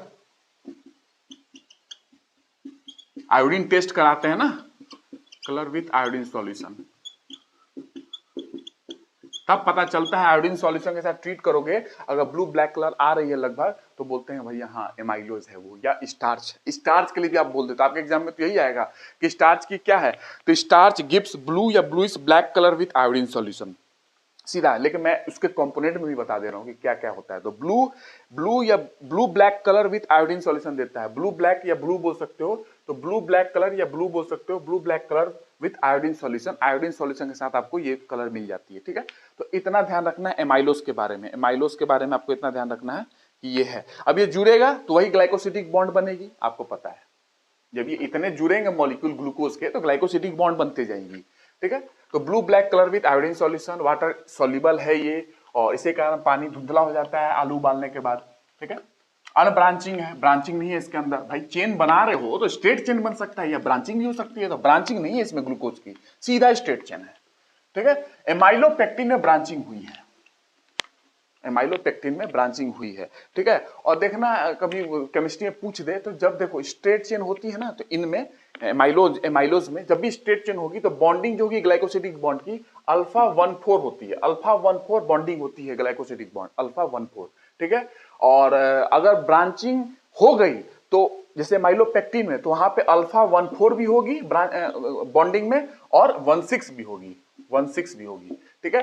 तो अल्फा 1,4 और अल्फा 1,6 ये दोनों को दोनों लिंकेज हो जाती है जब ब्रांचिंग हो जाएगी किसी चीज में। जैसे कि एमाइलोपेक्टिन की बात करोगे तो ये बॉन्डिंग ग्लाइकोसिडिक बॉन्ड अल्फा 1,4, कभी क्वेश्चन पूछ ले कि किस प्रकार की बॉन्डिंग है, ग्लाइकोसिडिक है लेकिन ऐसा कुछ डाल दिया, तो एमाइलोज में स्ट्रेट चेन है तो अल्फा 1,4 ग्लाइकोसिडिक बॉन्ड, एमाइलोपेक्टिन में उसमें स्ट्रेट चेन नहीं है, उसमें ब्रांचिंग है, ठीक है ना। तो वो अल्फा 1,4 और अल्फा 1,6 ग्लाइकोसिडिक बॉन्ड दोनों होते हैं, ठीक है, इस प्रकार के। तो कभी पूछ ले तो ध्यान रखना, केमिस्ट्री की पार्ट है ये,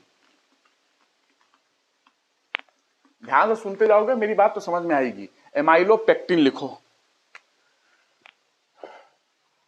एमाइलोपेक्टिन ये कितना है, सबसे ज्यादा स्टार्च का भाग तो यही होता है एमाइलोपेक्टिन, 70 से 80%, ठीक है। एमाइलोपेक्टिन की बात करोगे तो एमाइलोपेक्टिन जो है 70 से 80% स्टार्च का यही होता है। ब्रांच्ड होते हैं ये, ब्रांच्ड है, ब्रांचिंग है इसकी, शाखित है ये, ब्रांच्ड है, ब्रांचिंग हो चुकी है, ग्लूकोज जुड़ते जा रहे हैं तो ब्रांच भी हुआ है, ठीक है। और ये बनता है एमाइलोपेक्टिन, 2000 से 2 लाख मॉलिक्यूल का कंडेंसेशन होता है ग्लूकोज के मॉलिक्यूल का। Amylopectin formed by condensation of, amylopectin formed कैसे बनता है, ये फॉर्म्ड बाय कंडेंसेशन हो रही है, जुड़ते जा रहे हैं, और जुड़ेंगे तो पानी बाहर निकलेगा। याद है मैंने बार बार बताया है इसको, कंडेंसेशन ऑफ, केमिस्ट्री में और समझ में आ जाएगी, condensation of 2000 to 2 lakhs molecule of glucose, molecules of glucose, glucose ही है, सिर्फ जुड़ते जा रहे लेकिन ब्रांचिंग कर दिए इस बार, एमाइलोपेक्टिन में ब्रांचिंग किए हैं, ठीक है। मतलब शाखाएं, जैसे प्लांट पौधा होता है ना, पौधा निकल रहा है, स्टेम जा रही है, ब्रांचिंग हो गई, तो इसमें भी ग्लूकोज बनते जा रहे हैं चेन आगे, और ब्रांचिंग भी हुई है, ठीक है। तो ये है एमाइलोपेक्टिन, मतलब कि 2000 से 2 लाख मॉलिक्यूल ऑफ ग्लूकोज से ये बनता है। और जैसे ब्रांचिंग को भी पूछ ले कि ब्रांचिंग कितने इंटरवल पे होता होगा, जैसे कि एक ग्लूकोज जुड़ा, 2 जुड़ा, 3 जुड़ा, बॉन्डिंग बनते जा रही है, ग्लाइकोसिडिक बॉन्ड बनते जा रहा है, 25 से 30 ग्लूकोज जब जुड़ जाएंगे ना, तो 25 से 30 ग्लूकोज के बाद ब्रांचिंग हो जाती है, हर 25 से 30 ग्लूकोज के बाद एमाइलोपेक्टिन में ब्रांचिंग हो जाती है। तो ऐसा ही बोला जाता है कि ब्रांचिंग जो है, branching usually occurs at the interval of, कितने इंटरवल पे, interval of about 25 to 30 glucose molecule, ठीक है ना। इतने 25 से 30 ग्लूकोज ग्लूकोज मॉलिक्यूल के बाद ब्रांचिंग हो जाएगी, 25 से 30 फिर ब्रांचिंग, 25 से 30 जुड़ते जाएंगे, ब्रांचिंग होती जाएगी। ठीक है, तो ये ब्रांचिंग इसमें होता है, ध्यान रख लेना बस branching. It gives red colour और red violet colour with iodine solution. ये red, it gives red colour या red violet colour, red colour या red violet colour with iodine solution. ठीक है, इतना ध्यान रखना। आयोडीन सॉल्यूशन के साथ ट्रीट करोगे तो एमाइलोपेक्टिन अगर होगा किसी पार्ट में तो वो आपको रेड कलर देगा, इससे पहचान में आ जाएगी कि एमाइलोपेक्टिन है उसके अंदर। ठीक है, आयोडीन सॉल्यूशन का टेस्ट होता है ये। वाटर में इनसॉल्युबल है, एमाइलोज सॉल्युबल था, ये इनसॉल्युबल है, वाटर इनसॉल्युबल, पानी में घुलनशील नहीं है, घुलता नहीं है। एमाइलोज था, तो स्टार्च का जो मेन भाग है एमाइलोपेक्टिन, ये तो घुलता नहीं है पानी में। एमाइलोज जो है जो 20 से 30% है स्टार्च का, वो घुलता है, इसीलिए पानी धुंधला हो जाता है आलू उबालते हो तो। ठीक है, वाटर इनसॉल्युबल है। उसके बाद अगर बात करूं तो ये हो गया red colour with iodine solution, आपने देख लिया। और ये 2000 से 2 लाख मॉलिक्यूल ऑफ ग्लूकोज जब जुड़ेंगे तो बनता है, और एमाइलोपेक्टिन की इतनी जानकारी आपको रखनी है। ठीक है, अब एमाइलोपेक्टिन के बाद अगर चले तो ग्लाइकोजेन पे आते हैं। ग्लाइकोजेन, जैसे कि स्टार्च प्लांट में स्टोर होता है, वैसे ही ग्लाइकोजेन एनिमल में स्टोर होता है। तो ग्लाइकोजेन को आप ऐसा बोल सकते हो, एनिमल स्टार्च, एनिमल स्टार्च बोल सकते हैं ना, स्टार्च की तरह ही है, वो प्लांट में है तो ये एनिमल में है, तो एनिमल स्टार्च ही बोला जाता है ग्लाइकोजेन को, एनिमल स्टार्च। ग्लाइकोजेन ये क्या है, स्टोरेज पॉलीसेकेराइड, दूसरा नंबर। पहले हम लोगों ने पढ़ लिया स्टार्च, अब ये पढ़ रहे हैं ग्लाइकोजेन, दूसरा नंबर हम लोग ग्लाइकोजेन कर रहे हैं। स्टोरेज पॉलीसेकेराइड है, स्टोर होता है ना, इसलिए नाम है स्टोरेज। इसको क्या बोलते हैं, एनिमल स्टार्च। जैसे स्टार्च प्लांट में स्टोर होता है, वो एनिमल में स्टोर होता है, तो उसी तरीके से नाम दे दिया गया, हाँ भैया ग्लाइकोजन एनिमल स्टार्च है। ठीक है, commonly known as animal starch. Reserve food material कहां कहां रिजर्व फूड मटेरियल है, एनिमल और फंजाई, एनिमल में एंड फंजाई में रिजर्व फूड मटेरियल है ये। ठीक है, रिजर्व फूड है ये एनिमल और फंजाई में, एनिमल एंड फंजाई में रिजर्व फूड है ये, रिजर्व फूड। ठीक है, reserve food in animal and fungi. उसके बाद स्टोर इन, कहां स्टोर होता है, स्टोर इन लीवर, बहुत ज्यादा होता है लीवर में, मसल में भी होता है, किडनी में भी होता है, प्लासेंटा क्या होती है मैं बताऊंगा आपको, प्लासेंटा में भी होता है।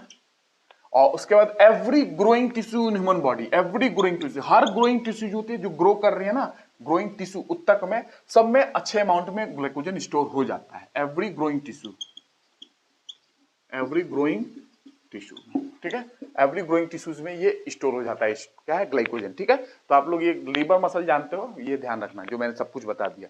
ठीक है, उसके बाद ये red colour with iodine solution देता है। ठीक है, ग्लाइकोजन जो है आयोडीन के साथ टेस्ट करोगे तो रेड कलर देगा, इससे पहचान आ जाएगी भैया फलाना चीज में ग्लाइकोजन है। ठीक है, तो red colour with iodine solution, red colour देता है किसके साथ, आयोडीन सॉल्यूशन के साथ रेड कलर देता है। ये बनता कैसे है, ग्लाइकोजन है, स्टोरेज पॉलीसेकेराइड है, जाहिर सी बात है, और स्टोरेज पॉलीसेकेराइड ऑफ एनिमल, कभी कभी इसको ऐसा भी लिख सकते हैं एनिमल स्टार्च या स्टोरेज पॉलीसेकेराइड ऑफ, पूछ लेगा कैसे, स्टोरेज पॉलीसेकेराइड ऑफ एनिमल, इसी का नाम दिया जाता है स्टोरेज पॉलीसेकेराइड किसका, एनिमल का। और storage polysaccharide of plant starch, storage polysaccharide plant का क्या है, स्टार्च। ठीक है, ग्लाइकोजन गिव्स रेड कलर देता है आयोडीन सॉल्यूशन के साथ, आपने देख लिया। Form by condensation of 30,000 molecule of glucose, ये कैसे बनेगा, ग्लूकोज के 30,000 मॉलिक्यूल के आसपास जब जुड़ते हैं तो ये बनता है glycogen. Formed by condensation of, निर्जलीकरण, मैंने बताया कंडेंसेशन हो रही है, जुड़ रहा है, तो जुड़ेगा कोई चीज, ग्लूकोज 30,000 के आसपास तो पानी बाहर निकलता है, याद है, बार बार मैंने बताया है, कंडेंसेशन ऑफ और ग्लाइकोसिडिक बॉन्ड बनते जाएंगे। Condensation of 30,000 molecule of glucose, glucose ही से जुड़ते जा रहे हैं, तो सेम टाइप के मोनोसेक्राइड से जुड़ रहे हैं, तो सारे के सारे होमोपॉलीसेक्राइड होंगे, ग्लाइकोजन भी था, स्टार्च भी था, सेम प्रकार के मोनोसेक्राइड ही जुड़ रहे हैं, 30,000 तक जुड़ रहे हैं। ठीक है, तो form by condensation of 30,000 molecules of glucose, इतना ध्यान रखना है आपको, इतना ध्यान रखेंगे तो हो जाएगा काम आपका। ठीक है, और आपको पता है ग्लाइकोजन हुआ, लीवर का ग्लाइकोजन हुआ, लीवर का ग्लाइकोजन या मसल में जो ग्लाइकोजन है, या ग्लूकोज जो ब्लड के अंदर होता है, इसका इंटर कन्वर्जन होते रहता है, एक दूसरे में बदलते रहते हैं, इस साइकिल को कोरी साइकिल बोलते हैं। ठीक है, इस साइकिल को कोरी साइकिल बोलते हैं, इतना ध्यान रखना है। और ग्लाइकोजन ब्रेक होता है, पता है ग्लाइकोजन ब्रेक भी होते हैं ग्लाइकोजेनोलाइसिस, ग्लाइकोजेनोलाइसिस के माध्यम से, ग्लाइकोजेनोलाइसिस, ये ना ग्लाइकोजन ब्रेक होता है ग्लूकोज में, ग्लाइकोजन ब्रेक होगा ग्लूकोज में, ये लीवर वगैरह में पढ़ाऊंगा, लीवर में पढ़ाऊंगा। ग्लाइकोजेनोलाइसिस, ग्लाइकोजेनेसिस, ग्लाइकोजेनेसिस में जेनेसिस हो रही है, बन रहा है, ग्लाइकोजन बन रहा है, कहां से, ग्लूकोज से। जब बॉडी के अंदर ग्लूकोज ज्यादा हो जाएगी तो ग्लाइकोजन में कन्वर्जन होता है लीवर के अंदर, तो ग्लाइकोजेनेसिस, ग्लाइकोजन बनेगा ग्लूकोज से। ग्लाइकोजेनोलाइसिस, ग्लाइकोजन टूटेगा ग्लूकोज में, ठीक है, ग्लूकोज में टूट जाएगा वो। और एक होता है ग्लूकोनियोजेनेसिस, ग्लूकोनियोजेनेसिस मतलब नियोजेनेसिस, कुछ नया बन रहा है, तो ग्लूकोनियोजेनेसिस होता है कि ग्लूकोज का बनना, लेकिन कार्बोहाइड्रेट से नहीं, नॉन कार्बोहाइड्रेट सब्सटेंस से, प्रोटीन से, लिपिड से बन जाना ग्लूकोज का, वो है ग्लूकोनियोजेनेसिस। लीवर में पढ़ाऊंगा, ये लीवर के फंक्शन है, ठीक है। तो ये सब कुछ ध्यान रखना है आपको, ठीक है। और कोरी साइकिल के बारे में मैं आपको बताऊंगा, ऑर्निथिन साइकिल भी पढ़ना है लीवर में, ठीक है। और जनरली 30,000 मॉलिक्यूल ध्यान रखना है कि जुड़ते हैं, और अल्फा डी ग्लूकोज का पॉलीमर होता है, ये ग्लूकोज का ही पॉलीमर है, ग्लूकोज तो जुड़ ही रहे हैं, अल्फा डी ग्लूकोज होते हैं, याद रखना मत रखना आपके ऊपर है। अल्फा मैंने बताया ना, ग्लूकोज भी टाइप होते हैं, अल्फा बीटा, ये सब चीजें, डेक्स्ट्रोरोटेटरी, लेबोरोटेटरी, इन चीजों को भी ध्यान देना पड़ता है, बहुत सारी चीजें केमिस्ट्री से लिंक है, ठीक है। और जैसे मैंने बताया था कि उसमें जो ब्रांचिंग हुई थी, याद है, एमाइलोपेक्टिन में, एमाइलोपेक्टिन में ब्रांचिंग हुई थी ना, 25 से 30 ग्लूकोज मॉलिक्यूल के बाद ब्रांचिंग हो जा रही थी, तो ये भी ब्रांच्ड है, ग्लाइकोजन भी ब्रांच्ड होती है, और बहुत हाईली ब्रांच्ड है, ये हाईली ब्रांच्ड है। और ब्रांचिंग जो है 10 से 14 ग्लूकोज मॉलिक्यूल के बाद ब्रांचिंग हो जाती है, 10 ग्लूकोज मॉलिक्यूल जुड़े ब्रांचिंग, 10 मॉलिक्यूल ग्लूकोज जुड़े, 10 ग्लूकोज के मॉलिक्यूल जुड़े ब्रांचिंग, तो ऐसे ये ब्रांचिंग बहुत ही हाईली ब्रांच्ड है ये, ठीक है। तो ये 30,000 मॉलिक्यूल तो ग्लूकोज के हैं, लेकिन लगभग 10 से 14 ग्लूकोज मॉलिक्यूल के इंटरवल पे ब्रांचिंग हो जाती है, फिर 10 से 14 ब्रांचिंग हो जाएगी, फिर ब्रांचिंग शाखाएं बनती जाती हैं, ठीक है। तो ये है इसके ग्लूकोज मॉलिक्यूल के बारे में, ठीक है, मतलब कि ग्लाइकोजन के बारे में, ठीक है। ग्लाइकोजन में ग्लूकोज ही है, 30,000 मॉलिक्यूल जुड़ रहे हैं और कंडेंसेशन से उनसे बनते जा रहा है, ठीक है। बट इसमें ब्रांचिंग है, ये ब्रांच्ड होते हैं, कभी क्वेश्चन आ जाए, ब्रांच्ड, शाखित है ये, जैसे पेड़ पौधे देखते हैं ना, ब्रांचिंग हुई है वही, लेकिन ब्रांचिंग बड़ा हाईली है, हाईली ब्रांच्ड है ये, ठीक है। एमाइलोपेक्टिन उतना नहीं था, लेकिन ये हाईली ब्रांच्ड है, ये इतना ध्यान रखना है आपको ग्लाइकोजन के बारे में।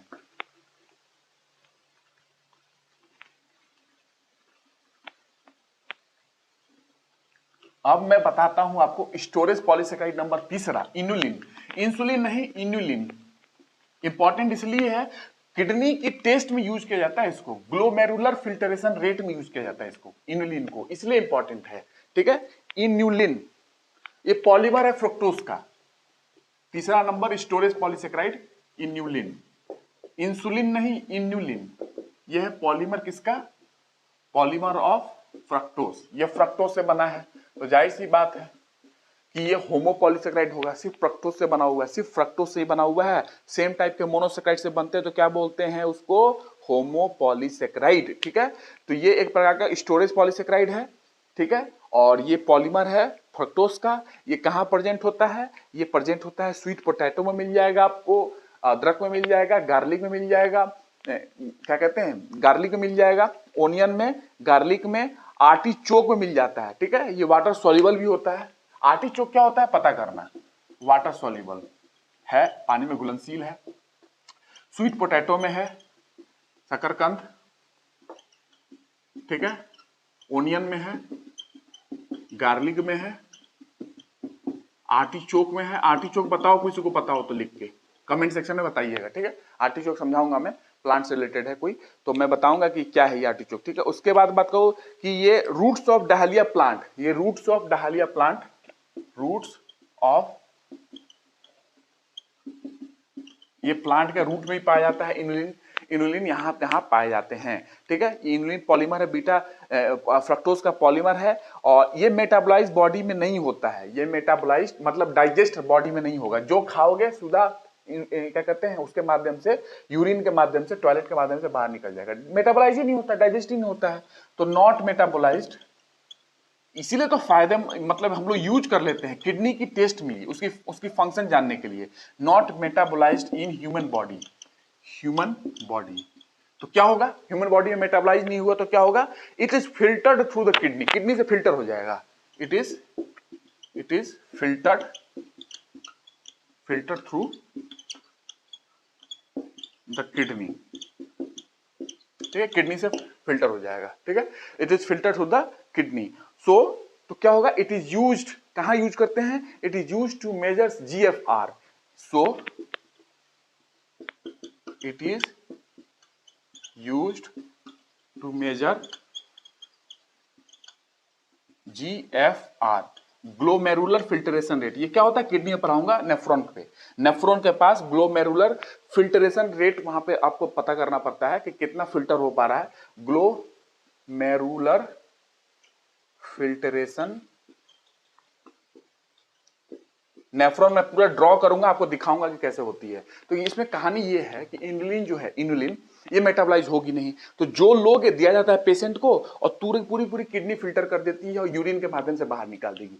तो अगर आपका किडनी काम अच्छा से कर रहा होगा तो जितना आपने इनुलिन लिया वो सारा का सारा यूरिन से बाहर निकलना चाहिए, क्योंकि किडनी तो पूरा फिल्टर कर देगी। मेटाबोलाइज होता नहीं है बॉडी में, डाइजेस्ट हो नहीं रहा है बॉडी में, पूरा का पूरा बाहर निकलेगा। 2 ग्राम लिया, पूरा बाहर यूरिन के माध्यम से। लेकिन कहीं किडनी फंक्शन नहीं कर रहा है सही से, ग्लोमेरुलर फिल्टरेशन रेट सही नहीं है, किडनी की फंक्शनिंग सही नहीं है, तो इनुलिन जितना आपने लिया उतना यूरिन के माध्यम से बाहर नहीं निकलेगा। तो पकड़ लेते हैं कि अच्छा ग्लोमेरुलर फिल्टरेशन रेट सही नहीं चल रही है, किडनी में कुछ नेफ्रॉन में प्रॉब्लम है। तो ये ऐसे पता करते हैं, किडनी की फंक्शन में भी यूज किया जाता है, ठीक है ना, तो चेक करने के लिए। तो ग्लोमेरुलर फिल्टरेशन रेट में यूज करते हैं क्योंकि ये पूरी की पूरी फिल्टर होकर बाहर निकल जाती है, तो चेकिंग हो जाती है, जितना डालेंगे बाहर निकलना चाहिए टॉयलेट के माध्यम से, यूरिन के माध्यम से। तो इसे पता चल जाता है कि भैया किडनी सही है, नहीं निकल रहा है तो किडनी सही नहीं है, ग्लोमेरुलर फिल्टरेशन रेट सही नहीं है, फिल्टर नहीं हो रही है। नेफ्रॉन के पास ये होती है फिल्टरेशन, मैं बताऊंगा, नेफ्रॉन ड्रॉ करके दिखाऊंगा आपको, ठीक है, किडनी के समय। तो ये ध्यान रखोगे इनुलिन के बारे में। इंसुलिन नहीं है, ये ध्यान रखना, इंसुलिन अलग चीज है, वो एक हार्मोन है, पैंक्रियास के थ्रू बनता है और वो ग्लूकोज के लेवल को बॉडी में कम करता है। 2 माध्यम से कम करता है। एक माध्यम है कि सेल को कहता है कि देखो भैया ब्लड में ग्लूकोज ज्यादा हो गया है, जल्दी सेल, तुम सारे के सारी कोशिकाएं, ठीक है, जल्दी से सेल क्या करो, ग्लूकोज को अपने अंदर ले लो, अपटेक कर लो अपने अंदर, ये इंसुलिन कहता है, वो करते हैं, ग्लूकोज अंदर ले लेते हैं सेल। दूसरा माध्यम ये होता है कि सेल ने बोल दिया अब नहीं ले पाऊंगा ग्लूकोज, अब तुम संभाल लो इंसुलिन, अब मेरे बस के बात नहीं है, मैं तो सैचुरेट हो चुका हूं, जितने ब्लड के अंदर ग्लूकोज था मैंने लेना था, मुझे ले लिया। अब जो ब्लड के अंदर ग्लूकोज अभी भी ज्यादा है तो इंसुलिन कहेगा कि देखो लीवर, ये ग्लूकोज को ग्लाइकोजन में कन्वर्ट कर दो, तो लीवर ग्लाइकोजन में कन्वर्ट करेगा। याद होगा कुछ मैंने लिसिस किया है, जेनेसिस किया है, ग्लाइकोजेनेसिस, तो बाकी डायबिटीज में पढ़ाऊंगा, diabetes mellitus, diabetes insipidus, type 1 diabetes, type 2 diabetes. Diabetes insipidus is known as thirsty disease. 20 litre तक टॉयलेट पर डे निकल जाते हैं, 20 लीटर तक। पेशाब करोगे पानी पियोगे, पेशाब करोगे पानी पियोगे, यूरिन करते जाओगे पानी पीते जाओगे। डायबिटीज इंसिपिडस वैसोप्रेसिन हार्मोन के कारण कमी से होती है, hyposecretion of vasopressin hormone. Vasopressin hormone anti diabetic hormone, ठीक है, मैं बताऊंगा कहां से निकलती है, क्या होती है, पिट्यूटरी वगैरह की बातें करनी है, हाइपोथैलेमस की बातें करनी है, ऑक्सीटोसिन भी पढ़ाऊंगा, बहुत सारी चीजें पढ़नी है, समय आएगा ग्लैंड वगैरह में पढ़ेंगे हम लोग, ग्रंथि में, ठीक है। अब देखो ये है, ये हो गया। उसके बाद अब स्ट्रक्चरल पॉलीसेकेराइड की बात करते हैं। स्ट्रक्चरल पॉलीसेकेराइड की बात करते हैं तो स्ट्रक्चरल पॉलीसेकेराइड में आपको क्या पढ़ना है बताओ। बाकी डेक्स्ट्रिन डेक्स्ट्रम के बारे में आप ध्यान रखना बस नाम से। स्ट्रक्चरल पॉलीसेकेराइड, स्ट्रक्चर का भाग है ये, मतलब कि संरचना बना रही है, किसकी, प्लांट में बन सकती है, तो प्लांट में बनेगा तो सेल्यूलोज है पहला, तो दूसरा काइटिन फंगस के अंदर, या एक्सोस्केलेटन ऑफ आर्थ्रोपोडा जो होते हैं, क्रस्टेशियंस जो होते हैं वहां पे, ठीक है, सेल्यूलोज हो गया, काइटिन। मैंने अगर यहां पे लिख दिया था, अगर लिखा था, अगर को म्यूकोपॉलीसेकेराइड में लिख लेंगे, ठीक है, सेल्यूलोज काइटिन यहां पे लिखे रहो, जो कि स्ट्रक्चर का भाग है। और भी आपने नाम सुना होगा, बट ये 2 इंपॉर्टेंट है, ये 2 इंपॉर्टेंट है, इसलिए मैं इसको 2 को बता दे रहा हूं। तो सेल्यूलोज की बात करें तो सेल्यूलोज जो है ये मोस्ट एबंडेंट कार्बोहाइड्रेट नेचर में है, most abundant carbohydrate in nature. Cellulose जो है मोस्ट एबंडेंट, सबसे ज्यादा नेचर में कौन सा कार्बोहाइड्रेट है या बायोमोलिक्यूल है, बायो एक तरीके से बायोमोलिक्यूल है ना, एक तरीके बायोमोलिक्यूल तो पढ़ रहे हो ना, लाइफ की मॉलिक्यूल। तो most abundant carbohydrate in nature, nature में सबसे ज्यादा। तो ये पड़ोसी जो है ना, ये पड़ोसी, ये दूसरे नंबर पे है, ये दूसरा नंबर पे सबसे ज्यादा मोस्ट एबंडेंट कार्बोहाइड्रेट है, सेकंड नंबर पे ये। और ये पहले नंबर पे नेचर के अंदर मोस्ट अबंडेंट कार्बोहाइड्रेट बोल दो या मोस्ट अबंडेंट बायोमोलिक्यूल बोल दो, यही है। सेकेंड नंबर पे ये है, ठीक है, दोनों पड़ोसी आगे पीछे लगे हुए हैं, ठीक है। तो सेकेंड मोस्ट अबंडेंट बायोमोलिक्यूल ये है और सबसे ज्यादा फर्स्ट नंबर पे सेल्यूलोज है, ठीक है। तो ये सेल्यूलोज के बारे में इतना, इट इज फाइबरस पॉलीसेकेराइड, ये फाइबरस है, सेल्यूलोज जो है फाइबरस, ये फाइबर का पार्ट है, हम लोग इसको डाइजेस्ट नहीं कर सकते, मैंने वीडियो बनाया है सेल्यूलोज पे, ठीक है। फाइबरस, फाइबरस होते हैं, फाइबर होता है ये, धारेदार रेशेदार, है ना, फाइबरस पॉलीसेकेराइड, ठीक है ना, फाइबरस होती है एक तरीके से धारी टाइप का, ठीक है ना, फाइबर के फॉर्म में, समझ रहे हो फाइबरस क्या होती है, फाइबरस, फाइबरस पॉलीसेकेराइड, ठीक है। और उसके बाद मैं बताऊं तो फाइबरस पॉलीसेकेराइड है और इसकी टेंसाइल स्ट्रेंथ वगैरह देखोगे बड़ा अच्छी होती है सेल्यूलोज की, टेंसाइल स्ट्रेंथ बहुत अच्छा होता है इसका। और रॉ सेल्यूलोज जो होती है, आपको पता होगा कि रॉ सेल्यूलोज जो है वो कहाँ यूज करते हैं, रॉ सेल्यूलोज पता है, raw cellulose pure form cotton है इसका, प्योर फॉर्म सेल्यूलोज का कॉटन है। आपको पता है कि कहाँ कॉटन उगाई जाती है, रेगुर सॉइल, है ना, पता होगा, बाकी ज्योग्राफी में बात करूंगा, वो वाली बात नहीं करेंगे, जितना बायोलॉजी होता है डील कर रहा हूं मैं यहाँ पे। सेल्यूलोज, तो ये प्योर फॉर्म इसका कॉटन है, यहाँ पे प्योर फॉर्म सेल्यूलोज का कॉटन, ठीक है। और इसके बाद में बात कर लूं तो अनब्रांच्ड है, ये अनब्रांच्ड है, ब्रांचिंग इसमें नहीं है सेल्यूलोज में, अनब्रांच्ड, आप समझ सकते हो ब्रांचिंग क्या होगी और अनब्रांच क्या होगा। ये इनसॉल्युबल है, वाटर इनसॉल्युबल है, ये सॉल्युबल नहीं है वाटर में, ठीक है, वाटर इनसॉल्युबल है सेल्यूलोज की बात करें। उसके बाद ये पॉलीमर है बीटा डी ग्लूकोज का, ये पॉलीमर है, मैंने बताया था एक लेक्चर में मैंने बना के सेल्यूलोज के बारे में, हम पॉलीमर जो है ये बीटा डी ग्लूकोज,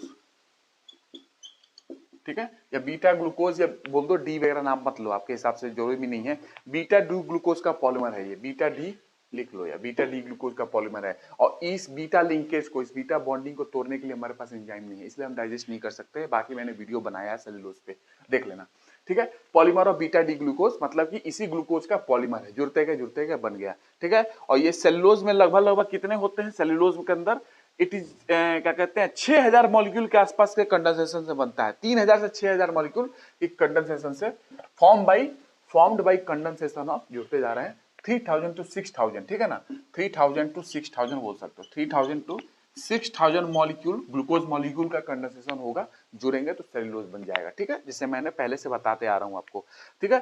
तो ये ग्लूकोज के बारे में है, 3000 to 6000 मॉलिक्यूल जो है बन रहे हैं। तो मेन कंपोनेंट है सेल वॉल का, मेन कंपोनेंट किसका है, सेल वॉल, सेल वॉल का, कोशिका भित्ति का मेन कंपोनेंट, आपको पता है प्लांट में, ठीक है, सेल वॉल का मेन कंपोनेंट है। और ये इट फॉर्म्स 25 से 50% of would and 90% of cotton, cotton का लगभग 90% होता है ये सेल्यूलोज, और वुड का 25 से 50%, लिख लो 25 से 50% जो है, 25 to 50% वुड का, लकड़ी का, और लगभग लगभग 90% कॉटन का, 90%, ठीक है, कॉटन का है। और इसमें अगर बात कर ले तो देखो सेल्यूलोज मॉलिक्यूल अनब्रांच्ड है, आपको पता है अनब्रांच है, तो इससे क्या होगा, देखो ये रिएक्ट नहीं करते हैं आयोडीन सॉल्यूशन से, नो कलर चेंज, कोई कलर चेंजिंग नहीं होती, आयोडीन टेस्ट करोगे तो ये कोई कलर चेंज नहीं करेगा, मतलब जो है वो वही है, कोई रिएक्शन नहीं होगा, no reaction, does not react with iodine solution. Cellulose जो है आयोडीन सॉल्यूशन के साथ रिएक्ट ही नहीं करता है, ये आयोडीन सॉल्यूशन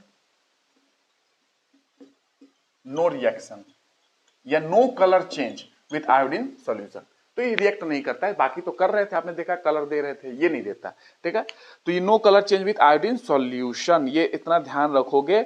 और इसकी टेंसाइल स्ट्रेंथ भी ज्यादा होती है। और बाकी मैंने सेल्यूलोज की बात कर ली है कि पेट में हमारे कैसे काम करता है, पचा तो नहीं सकते हैं, फाइबरस होती है, फाइबर के फॉर्म में है एक तरीके से, और हमें जरूरी है, पचा नहीं सकते, डाइजेस्ट नहीं कर सकते, लेकिन हमारी बॉडी के लिए जरूरी है ये सेल्यूलोज, ठीक है। तो फाइबरस होती है, रेशेदार है, समझ सकते हो, फाइबर के फॉर्म में है, और पॉलीसेकेराइड एक तरीके से, ठीक है, आपको स्ट्रक्चरल पॉलीसेकेराइड है, संरचना के फॉर्म में है, संरचनात्मक पॉलीसेकेराइड, संरचना बना रही है, ठीक है, एक तरीके से। और इसकी लिंकिंग जोड़ोगे तो लिंकिंग भी मैं दिखा सकता हूं, जाहिर सी बात है, ग्लाइकोसिडिक बॉन्ड बनेगी, आप समझ सकते हो, ग्लूकोज जुड़ते जाएंगे, 3000 से 6000 मॉलिक्यूल हर ग्लूकोज के बीच में ग्लाइकोसिडिक बॉन्ड बनते जाएंगे और जुड़ते जाएंगे, ठीक है। और ये अनब्रांच्ड है, ब्रांचिंग नहीं हो रही है, ऐसा नहीं कि शाखाएं निकलते जा रही है, ठीक है, ये स्ट्रेट जुड़ते जा रही है, अनब्रांच्ड है, ठीक है, इतना ध्यान रखेंगे आप, ठीक है। बाकी में ये पता है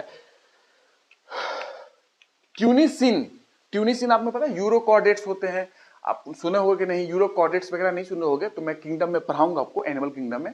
तो उसमें क्या है कि यूरोकॉर्डेट्स में ट्यूनिसिन प्रेजेंट होता है, ट्यूनिसिन प्रेजेंट होता है एज ए कवरिंग, कवरिंग के फॉर्म में ट्यूनिसिन प्रेजेंट होता है, वो बनता है सेल्यूलोज से। तो यूरोकॉर्डेट्स की बात कर रहा हूं मैं, यूरोकॉर्डेट्स, ये एनिमल किंगडम में पढ़ोगे यूरोकॉर्डेट्स में जो ट्यूनिसिन होता है उसकी कवरिंग, यूरोकॉर्डेट्स में कवरिंग जो होती है ट्यूनिसिन प्रेजेंट होता है एज ए कवरिंग के फॉर्म में, और ये बना होता है सेल्यूलोज का, ठीक है। यूरोकॉर्डेट्स की बात कर रहा हूं, एनिमल किंगडम में पढ़ोगे, ठीक है। तो यूरोकॉर्डेट्स की बात हो गई। उसके बाद अगर मैं बात कर लूं तो ये रफेज की तरह काम करता है ह्यूमन फूड में, ये मैंने सेल्यूलोज की लेक्चर मैंने पढ़ाया है, इसकी यूजेस मैंने बता दी है, ठीक है। फाइबर के फॉर्म में होता है, ये फाइब्रस है। अब ये हो गया सेल्यूलोज। अब काइटिन समझ लो, काइटिन क्या है, ये भी स्ट्रक्चरल पॉलीसेकेराइड है, लेकिन स्ट्रक्चरल पॉलीसेकेराइड इसमें क्या है, second most abundant organic substance है। ये सेकेंड मोस्ट एबंडेंट, पहला तो सबसे ज्यादा यही है नेचर में, उसके बाद ये है सेकेंड मोस्ट एबंडेंट बायोमोलिक्यूल बोल दो, या ऑर्गेनिक सब्सटेंस बोल दो, या पॉलीसेकेराइड बोल दो। सेकेंड मोस्ट एबंडेंट बायोमोलिक्यूल, ठीक है, जैवणु सेकेंड मोस्ट एबंडेंट बायोमोलिक्यूल है नेचर के अंदर, ठीक है। उसका it is polymer of N acetyl glucosamine, ये पॉलीमर है एन एसिटाइल ग्लूकोसेमाइन का। किसी को याद होगा तो मैंने बताया था कहीं पे सेल वॉल में, पॉलीमर ऑफ एन एसिटाइल, ये लिख लो, ये सब चीजें पता नहीं है, पॉलीमर है कोई बड़ी चीज नहीं है, पूछ लिया जा सकता है। एन एसिटाइल ग्लूकोसेमाइन बड़ा इंपॉर्टेंट है, इसलिए मैं बता दे रहा हूं। Chitin it is present in the cell wall of fungi, cell wall of fungi, इसलिए इसको फंगल सेल्यूलोज भी बोलते हैं, fungal cellulose. Cell wall fungi के सेल वाल में प्रेजेंट होता है, कवक के फंगल सेल्यूलोज भी बोलते हैं। इट फॉर्म्स एक्सोस्केलेटन, ये एक्सोस्केलेटन बनाती है। इट फॉर्म्स एक्सोस्केलेटन मेनली किसमें, आर्थ्रोपोड्स में।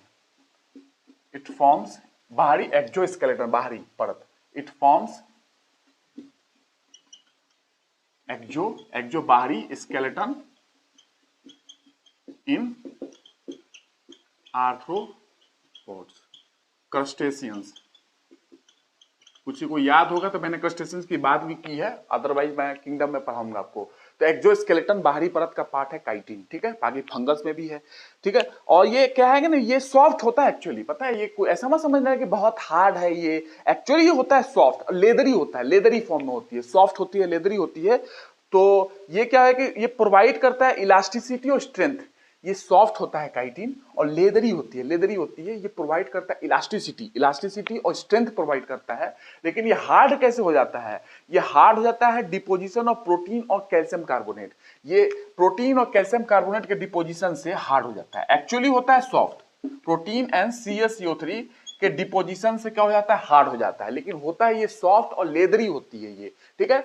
और इससे स्ट्रेंथ और इलास्टिसिटी मिलती है, बट ये हार्ड हो जाती है due to deposition of protein and calcium carbonate के डिपोजिशन से ये हार्ड हो जाती है, ठीक है। इतना ध्यान रखना काइटिन, बस इससे ज्यादा आपको नहीं ध्यान रखना है काइटिन के बारे में, इतना आप ध्यान रखेंगे तो आपका काम हो जाएगा। काइटिन बस इतना ही ध्यान रखना है आपको, ठीक है। और बाकी सेकेंड मोस्ट एबंडेंट बायोमोलिक्यूल अर्थ पे, इतना ध्यान। एन एसिटाइल ग्लूकोसेमाइन मैंने एग्जांपल दिया था, एमिनो शुगर होती है ये, एन एसिटाइल ग्लूकोसेमाइन एमिनो शुगर है, NAG याद है, मैंने बताया था, ग्लूकोस एमिनो शुगर है ये, ठीक है, मैंने बताया भी था आपको, बहुत बार मैंने बताया है, ठीक है। तो ये हो गया आपका स्ट्रक्चरल पॉलीसेकेराइड। अब म्यूको पॉलीसेकेराइड बचा है, म्यूको में जैसे कि अगर है, कभी कभी लोग स्ट्रक्चरल पॉलीसेकेराइड में अगर को लिख देते हैं, ठीक है, बट हम म्यूको में पढ़ेंगे। म्यूको पॉलीसेकेराइड में तीन टाइप में मैंने बांटा, स्टोरेज पढ़ लिया, स्ट्रक्चरल पढ़ लिया, अब म्यूको बचा। हेपेरिन जो होता है एंटीकोगुलेंट, वो जो कि ब्लड को थक्का नहीं होने देता है हमारे शरीर के अंदर, वो हेपेरिन एंटीकोगुलेंट म्यूको पॉलीसेकेराइड है। क्वेश्चन आ सकता है। अगर को भी हम लोग रख लेते हैं, अगर को, तो अगर की बात कर ले तो अगर म्यूको पॉलीसेकेराइड की बात कर ले, ठीक है, म्यूको पॉलीसेकेराइड उसके बाद हम लोग प्रोटीन वगैरह स्टार्ट करेंगे, प्रोटीन पढ़ेंगे, फैट पढ़ेंगे, और क्लोरोप्लास्ट पे मैं लेक्चर डाल रहा हूँ। क्लोरोप्लास्ट कंप्लीट करके गोल्जी बॉडी लाइसोसोम पढ़ेंगे, उसका तुरंत हम लोग फिजियोलॉजी में एंट्री करेंगे, क्योंकि फिजियोलॉजी में मुझे डाइजेशन पढ़ाना है, इसलिए मैंने इसको ज्यादा पहले किया कि पहले ये कंप्लीट कर दें, क्योंकि अल्टीमेटली कार्बोहाइड्रेट का डाइजेशन होता है तो ग्लूकोज, फ्रक्टोज, गैलेक्टोज भी बदलते हैं। अल्टीमेटली कार्बोहाइड्रेट डाइजेस्ट होगा तो ग्लूकोज, फ्रक्टोज, गैलेक्टोज बनेगा, और फ्रक्टोज तो लीवर में ग्लूकोज में कन्वर्ट भी हो जाता है। ठीक है, इसीलिए मैंने इस पे ज्यादा फोकस किया कि पहले ये थोड़ा समझा दूं, उसके बाद मैं डाइजेशन वगैरह समझाऊंगा, पाचन क्रिया। ठीक है, क्योंकि वहां पे यही सारी चीजें आनी है। तो म्यूकोपॉलीसेकेराइड फाउंड भिंडी में मिलती है, ये भिंडी में मिल जाएगी आपको, म्यूकोपॉलीसेकेराइड भिंडी में मिल जाएगी। और भिंडी में ही नहीं, आप देख लो, आपने इसबगोल का नाम सुना, इसबगोल है ना, कॉन्स्टिपेशन के लिए यूज किया जाता है, तो वहां पे मिल जाती है। उसके गोंद वगैरह जानते हो, गोंद वगैरह चिपकाने के लिए वहां पे भी म्यूकोपॉलीसेकेराइड होता है। तो ये इट इज स्लाइमी सब्सटेंस होते हैं, चिपचिपे होते हैं और चिकने होते हैं, कॉमनली नोन एज म्यूसिलेज। इसको म्यूसिलेज के नाम से भी, म्यूसिलेज के नाम से भी जाना जाता है। क्यों? ये स्लाइमी सब्सटेंस होते हैं, चिपचिपे होते हैं, स्लाइमी सब्सटेंस, स्लाइमी सब्सटेंस होते हैं ये, चिपचिपे, चिकने। ठीक है, स्लाइमी सब्सटेंस होते हैं, और made up of glucose, made up of galactose, galactose से बने हैं, और मैनोज से बने हैं। उसके बाद अदर शुगर डेरिवेटिव हैं इसके अंदर में, तो ये बने होते हैं किसके से? गैलेक्टोज से, मैनोज से। Made up of galactose, mannose, other sugar derivatives होते हैं इसके अंदर, यूरोनिक एसिड होता है इसके अंदर। तो इन चीजों से ये बना होता है म्यूकोपॉलीसेकेराइड। ठीक है, तो मेड अप ऑफ गैलेक्टोज पढ़ाया है मैंने, mannose, uronic acid and other sugar derivatives. Sugar derivatives मैंने बताया आपको, याद है? Sugar, alcohol, sugar, acids. ठीक है, तो ये है, इससे बना होता है। उसके बाद अब बात करूं तो इसका एग्जाम्पल के फॉर्म में देखो, तो ये बिल्डिंग ब्लॉक है एमिनो शुगर का। देयर बिल्डिंग ब्लॉक, इसके मैंने जैसे बता दिया ना आपको, तो इसका बिल्डिंग ब्लॉक अगर सीधा ऐसे पूछ दे कि इसका बिल्डिंग ब्लॉक या किस चीज से बनता है, तो एमिनो शुगर भी बोल सकते हैं। Chemically modified sugar like glucosamine, N acetyl galactosamine, वो भी बोल सकते हो। ग्लूकोसेमाइन, एन एसिटाइल ग्लैक्टोसेमाइन, वो भी बोल सकते हो। They are commonly known as glucose aminoglycans, या GAG के नाम से भी जाना जाता है, GAG ना। इसको कॉमनली हम लोग म्यूकोपॉलीसेकेराइड को ग्लूकोसेमाइन या ग्लूकोज एमिनो और ग्लाइकन के नाम से भी जानते हैं। ठीक है, तो ग्लूकोज एमिनो ग्लाइकन्स के नाम से भी जानते हैं, ग्लूकोज एमिनो ग्लाइकन, इसके नाम से भी जानते हैं, GAG। ठीक है, तो ये इसको म्यूकोपॉलीसेकेराइड को हम लोग ग्लूकोज एमिनो ग्लाइकन्स के नाम से भी जानते हैं। और उसके बाद अब कहाँ कहाँ मिलता है, इसके एग्जाम्पल क्या है, मैंने लास्ट क्लास में आपको बताया है। हाइलुरोनिक एसिड है, हेपेरिन है, और उसके बाद कॉन्ड्राइटिन सल्फेट है। उसके बाद husk of Plantago ovata, husk भूसी होती है ना, प्लांटेगो ओवाटा एक पौधा है, उसकी जो बीज होती है, बीज के जो सीड के बाहरी छिलका होता है, उस छिलके को यूज किया जाता है हस्क बनाने के लिए, भूसी। उसको हम लोग इसबगोल बोलते हैं, यूज करते हैं हम लोग कॉन्स्टिपेशन के लिए, कब्ज के लिए। ठीक है, तो कॉन्ड्राइटिन सल्फेट प्रेजेंट इन कार्टिलेज, इसका एग्जांपल देख लो, तो कॉन्ड्राइटिन सल्फेट, कॉन्ड्राइटिन सल्फेट इसका एग्जांपल है। ठीक है, हस्क ऑफ कहां मिलता है? कार्टिलेज में। कार्टिलेज क्या होता है बताऊंगा मैं, बोन के ही प्रिकर्सर है, इसके बाद कार्टिलेज की फॉर्मेशन होती है। ठीक है, ये आपको एम्ब्रियो और फीटस में अंतर ही बताएगा, ये कार्टिलेज का क्या अंतर है एम्ब्रियो फीटस में। हस्क ऑफ प्लांटेगो ओवाटा, ठीक है, ये पौधा है प्लांटेगो ओवाटा। प्लांटेगो ओवाटा एक पौधा है, इससे इसबगोल बनाते हैं, इसबगोल मार्केट में मिलता है। इसबगोल कॉन्स्टिपेशन के लिए इसबगोल बनाते हैं। और ये प्लांट के सीड, प्लांट का जो सीड है ना, सीड जो बीज है, उसके बाहरी छिलके को लेके उसका भूसी है ना, हस्क भूसी बनाते हैं, वही भूसी इसबगोल के नाम से जानते जाती है, जो कॉन्स्टिपेशन के लिए यूज किया जाता है। Hyaluronic acid present in connective tissue, hyaluronic acid होती है, ये सब एग्जांपल है इसके। म्यूकोपॉलीसेकेराइड, कॉन्ड्राइटिन सल्फेट, हस्क ऑफ दे, उसके बाद हाया एसिड जो है प्रेजेंट होते हैं कनेक्टिव टिश्यू। टिश्यू बहुत सारे फॉर्म में होते हैं, कनेक्टिव टिश्यू है, एपिथेलियल टिश्यू है, मस्कुलर टिश्यू है और कार्डियक टिश्यू है। मैं बताऊंगा आपको। तो कनेक्टिव टिश्यू में प्रेजेंट होता है हाइलुरोनिक एसिड, ठीक है। और ऊ साइड के चारों तरफ आपको देखोगे, अगर पता हो किसी को, ऊ साइड जो एग होती है, फीमेल एग जो होती है, ऊ साइड के चारों तरफ ग्रेनुलोसा सेल को हेल्ड करके रखता है ये हाइलुरोनिक एसिड, ठीक है। ये अब आप लोगों को समझ में नहीं आ रही होगी, मुझे पता है, बट ऊ साइड के भी आसपास होता है ये हाइलुरोनिक एसिड, ठीक है। कॉन्ड्राइटिन सल्फेट है, केराटिन सल्फेट है, हेपेरिन सल्फेट है, डर्मेटन सल्फेट है, मैंने लास्ट क्लास में लिखा है। हेपेरिन भी होता है एक एग्जांपल, हेपेरिन ब्लड एंटीकोगुलेंट, ठीक है, ये भी इसका एग्जांपल है। तो found in vitreous humour, hyaluronic acid आपको मिल जाएगा विट्रस ह्यूमर, आंखों में, पता है विट्रियस ह्यूमर, एक्वस ह्यूमर, नहीं पता है तो आंख बनाऊंगा, आंख ड्रॉ करके दिखाऊंगा, वहां पे बताऊंगा आपको। Found in vitreous humour. Umbilical cord, umbilical cord जानते हो, नाभि, जो आपको पता होगा कि प्लेसेंटा से हमारे बच्चे की जो ट्रांसफर होती है, तो वो अम्बिलिकल कॉर्ड जो होती है वही जोड़ के रखता है प्लेसेंटा से, और हमारे एम्ब्रियो को या फीटस को जोड़ता है अम्बिलिकल कॉर्ड, ठीक है। तो आप सुने होंगे नाभि वगैरह, ठीक है। तो इन चीजों से वो एक लंबी सी होती है, आप देखे होंगे, उसको कट किया जाता है, तो प्लेसेंटा और बच्चे से जोड़ के रखता है अम्बिलिकल कॉर्ड, ठीक है। तो वो अम्बिलिकल कॉर्ड में मिल जाएगा आपको, जॉइंट्स में, कनेक्टिव टिश्यू में, इस सारे जगह आपको ये मिल जाएगी, ठीक है। हेपेरिन की बात कर लो, ये अपना ध्यान रखना, विट्रस ह्यूमर, कनेक्टिव टिश्यू, और उसके बाद आपको ध्यान अम्बिलिकल कॉर्ड में, यहाँ पे आपको ध्यान रखना है, ठीक है। विट्रस ह्यूमर में आप ध्यान रखना है, ठीक है। और इसको क्या है कि ये binding material in animal cell coat, animal cement के नाम से भी जाना जाता है, ठीक है ना, एनिमल सीमेंट, ठीक है। तो ये बाइंडिंग मटेरियल होता है एक तरीके से, binding material in animal cell coat, animal की जो सेल होती है ना, एनिमल सेल कोट की बाइंडिंग मटेरियल भी है, तो इसलिए एनिमल सीमेंट के भी बोलते हैं इसको, एनिमल सीमेंट, ठीक है।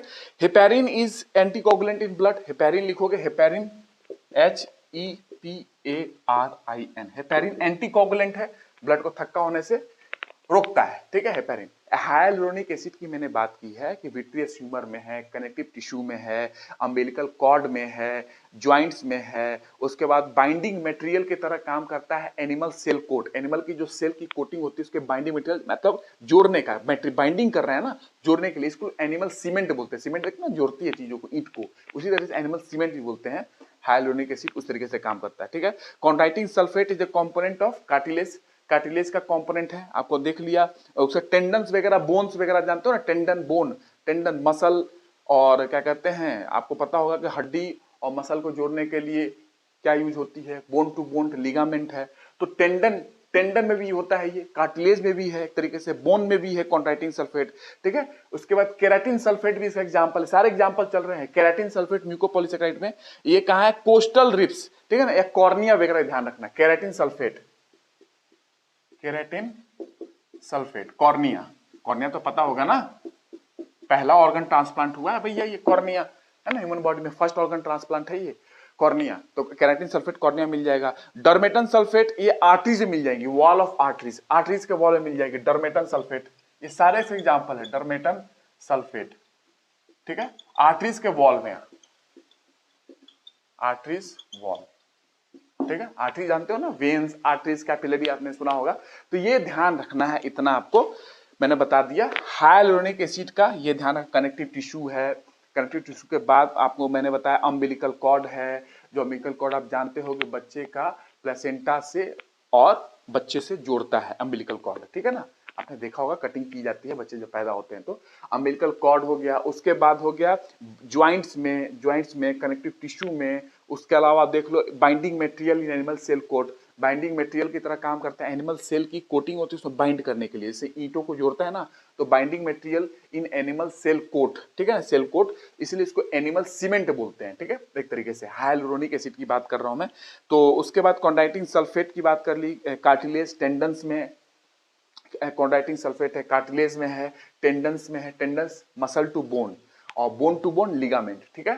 तो टेंडन्स क्या करते हैं, मसल को बोन से जोड़ते हैं, मसल बोन, और लिगामेंट बोन टू बोन जोड़ते हैं, तो टेंडन्स में मिल जाएगी, ये आपको बता दिया मैंने। और dermatan sulphate wall of arteries, arteries की वॉल में है, और केराटिन सल्फेट जो है वो आपको कॉर्निया ध्यान रखना है, कॉर्निया ना, कार्टिलेज में भी होता है, कोस्टल कार्टिलेज में भी होता है केराटिन सल्फेट, ठीक है, केराटिन सल्फेट कोस्टल कार्टिलेज में भी होता है, रिप्स वगैरह जानते हो ना, वहां पे मिलता है, बट मैंने आपको कॉर्निया भी बता दिया है।